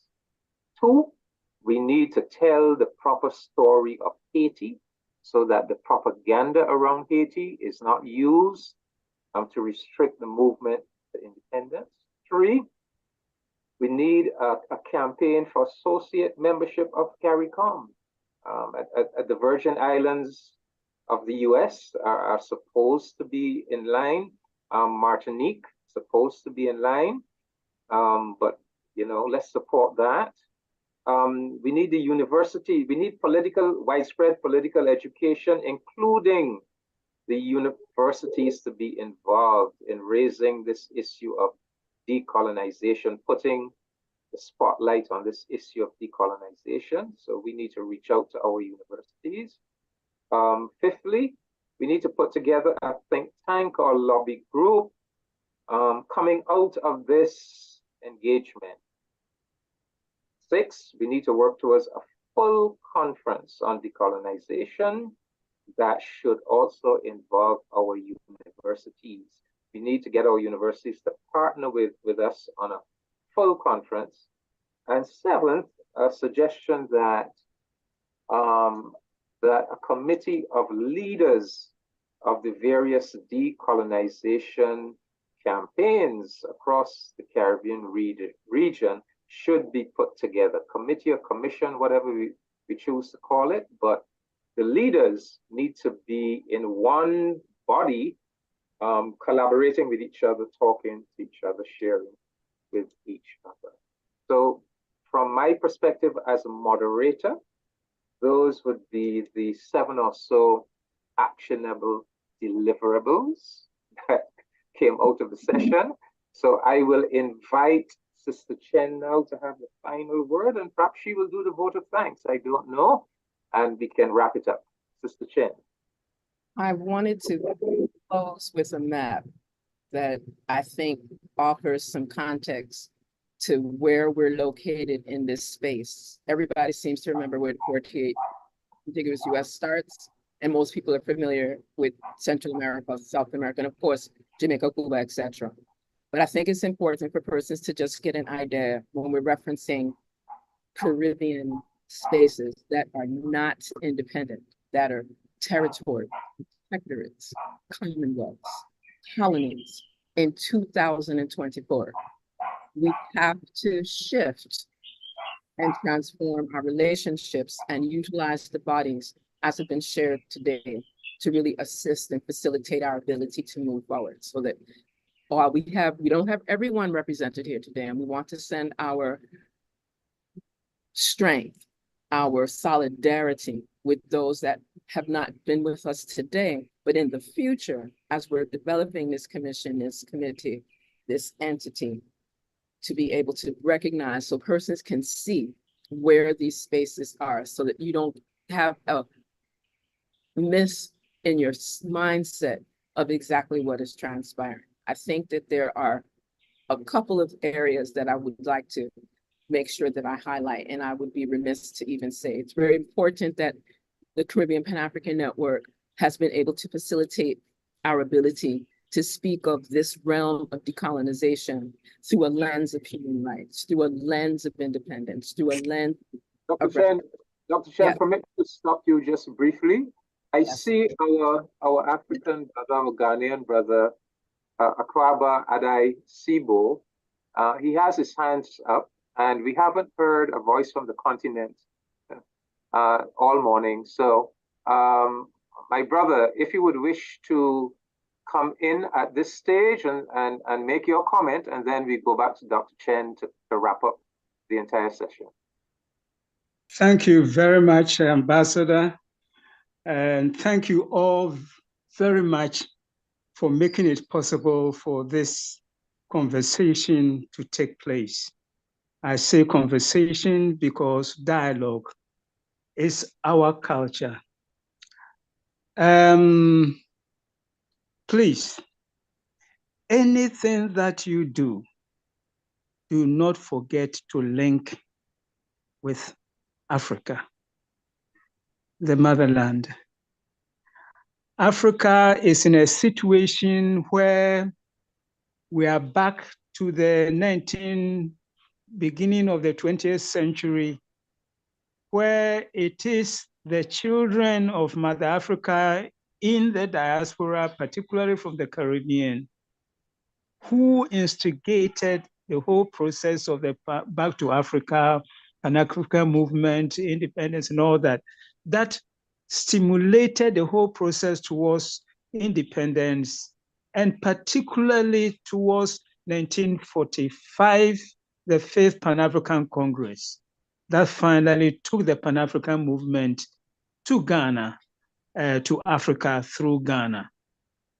And when we think about these, of course, we pay tribute to all of them, Sylvester Williams and all of them, Marcus Garvey, C.L.R. James, and all of them. When you mention one, you have mentioned all of them. We pay tribute to them. So Africa has come full circle to a situation where we need, again, stimulation from the diaspora to wake us up to our obligations. As I'm speaking to you, several African islands are still under occupation. And so the total liberation of the African continent that Nkrumah talked about is yet to be completed. Because when you check Kwame Nkrumah and his writings, he always includes the islands of Africa, all the islands, and maps as in maps that brings all these islands together. He never forgot a single island, but our present leadership on the continent are so scared of, offending the senses of the colonial masters. Because if you look at what happened to Gaddafi and the shameful fact that Africa kept its mouth mute, should tell you what is happening on the motherland at the moment. So please, I'm happy that you are all discussing the issue of decolonization. Decolonization and reparation, particularly decolonization, is the agenda for today. It's our agenda. I'm happy. You've made me happy. As I listen to you and the islands and all that, I'm angry and bitter. But then I said, Africa is holding us back. Africa is holding us back. And to think that a country like Haiti knocking at the doors of the African Union that I want to be member admit us and admitted you have Nigeria and others opposing it, is unthinkable. It's unthinkable, but it is happening in Africa now. It is happening in Africa. So I beseech you to please include Africa in all your thinking and make sure that we participate in such forums. The next conference that you are going to call on reparation, on the decolonization, please make sure that groups and organizations from the motherland do participate in somehow or in some form, because we've got into a situation now that you have to stir us up. You have to stir us up because our leadership have gone to sleep and have sold Africa. As I speak to you now, I cannot point to a single African country that I can say that is totally liberated. No, we have been recolonized from South Africa to Nigeria to Ghana. All we have been recolonized. That is the truth. And decolonization is real. Thank you very much. Thank you, my brother. We did mention the African islands that are still colonized at the beginning of the program, and I mentioned it because you sent me the information, so that's how you brought it to my consciousness, and so. But we take your admonition very, very seriously, and yes, the decolonization movement is for global Africa. We just happen to be focusing on one component of global Africa this morning. But I want to ask, I know time is running out. We have gone way past our time. So I just want to ask Sister Chen, who was the primary organizer for this event, to bring things to a conclusion fairly concisely. Give thanks. I definitely wish to extend thanks and appreciation to everyone that was able to come and attend. I wanted to make a special shout out, as the young people would say, to the young scholar who was a student at Howard University under the tutelage of Dr. Rhoda Arundel that helped to open up some of our discourse and conversations. It's important to have the youth at the center of what we're speaking about. And I also wish to share a synopsis of what was in this actual chat, right? Because it kept coming back to decolonization, reparations, human rights, independence, self-determination. And these are things that are central to when we have these conversations. And always keep in mind, any of us that are in non-independent Caribbean spaces always have Africa at the grounding. We have no choice but to have Africa in our ancestral spaces at the grounding of what we do, how we organize, how we authentically revolutionize and transform our communities, yeah? So I need to highlight that. And it made me come to a quotation by the Honorable Ancestor Thomas Sankara, who was, again, one of those African leaders, unlike many others, that did put forth his and reached out and brought many of us from the Caribbean, from the 48 contiguous US, from Central and South America, even from Europe and other spaces, to come into his country. And of course, doing some of that did cost his life, but it highlighted something he said. Imperialism is a system of exploitation that occurs not only in the brutal form of those who come with guns to conquer territory. Imperialism often occurs in more subtle forms: alone, food aid, blackmail, more correctly, terrorism.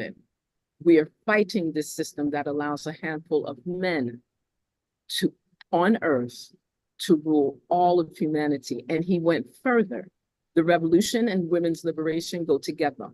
We do not talk of women's emancipation as an act of charity or because of a surge of human compassion. It is a basic necessity for the triumph of the revolution. Women hold up the other half of the sky. And that's part of what facilitated this particular convening. So I first and foremost want to extend my thanks to those that have been able to be participatory and have extended their time in their day for almost an additional 45 minutes. We're very grateful. We want to make sure the person recognizes this was an initiative for us to not only respectfully observe the United Nations designated International Day of Remembrance for the victims of slavery and the transatlantic slave trade, but because this is a time where we are supposed to be working together.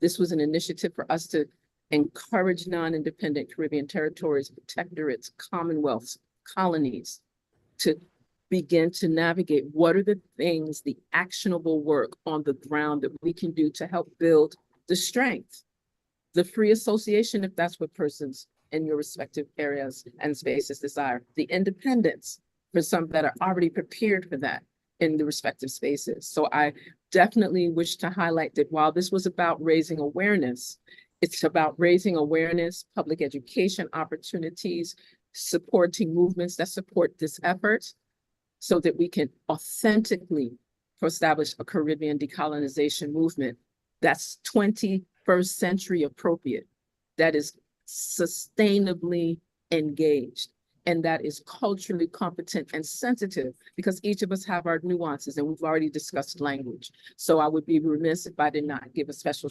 thanks for Sister Queen Makeda Lynn Hillross of Guadeloupe, brother, and I always refer to him as Comrade James Finies of Bonaire. I always refer to her as young Sister Queen, but former Senator Genevie Whitaker, more correctly, attorney Genevie Whitaker of the Virgin Islands, US. Of course, the Honorable Benito Wheatley of the British Virgin Islands. Sister Olga Chapman Rivera out of Puerto Rico. And I have to take a pause because she's doing this on the end portion of really supporting and facilitating a Cumbre International Afrodescendientes event at the University of Puerto Rico, Rio Piedras, that was spectacular. So more on that at another time.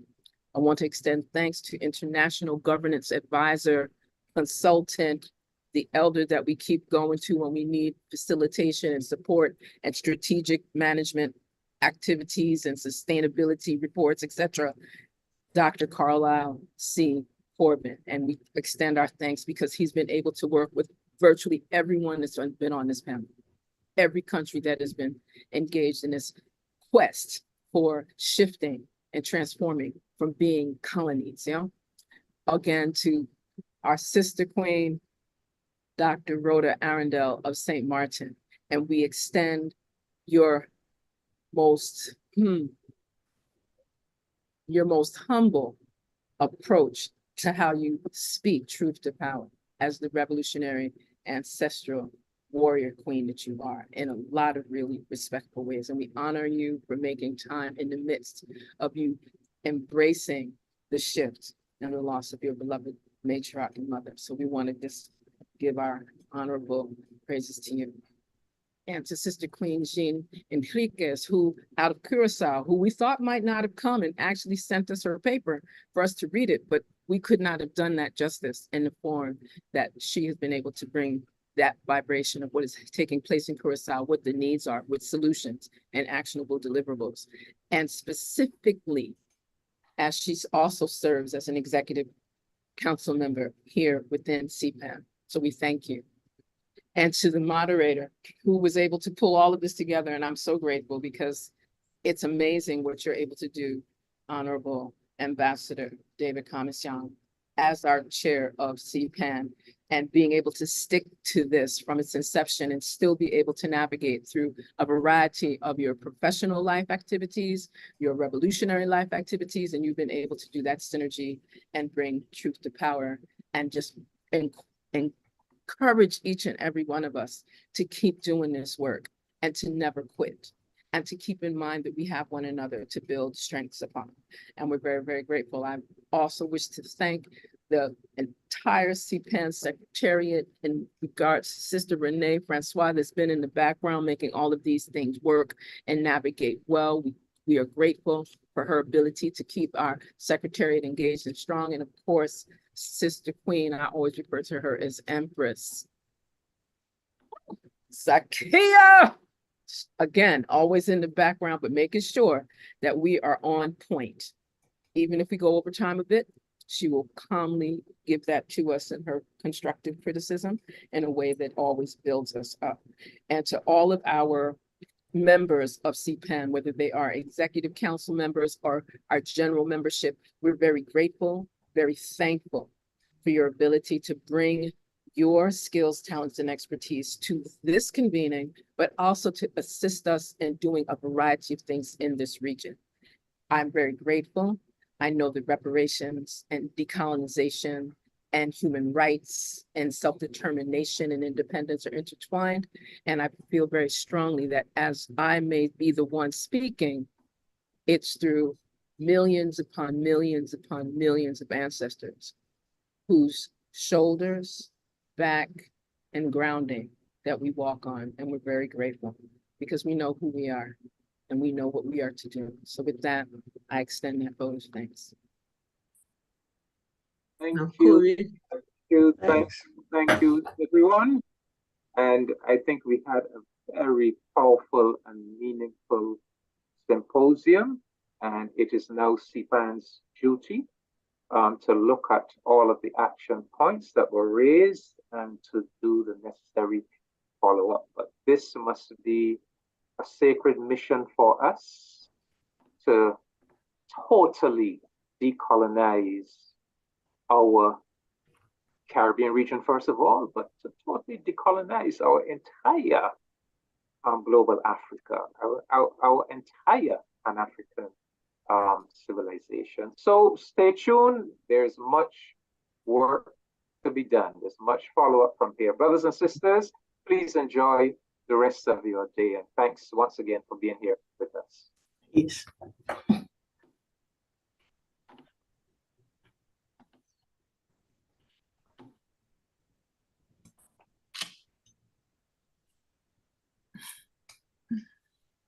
Good afternoon, all. Yes, Corinne wanted to say something. Dr. Chen, how are you doing? I'm doing well. We need to stop the YouTube if we're going to end there. Good one, good one. Good afternoon, all. I just want to say thank you, everybody. Thank you for your kindness. Thank you, brothers and sisters. It's an amazing gathering, and we must to be united to continue fighting of CPAN for CPAN coming higher and higher. Thank you, thank you, thank you. We continue to fight, but we fight together. Like that, we can continue to build a bridge between us and Muslim. Thank you for your love. Thank you for your understanding. I love you, and I am very happy to see you, and I hope to meet you as soon as possible. Take care. Okay, bye-bye. Bye-bye. You know, we want when God when destiny, victory is certain. Yeah, thank you. It was wonderful, wonderful. And you did a great job. Okay, Well, I think bye. all of us did. Bye-bye. Yeah. Bye-bye. The last part, race first. Always. Bye-bye like that. Bye-bye like that.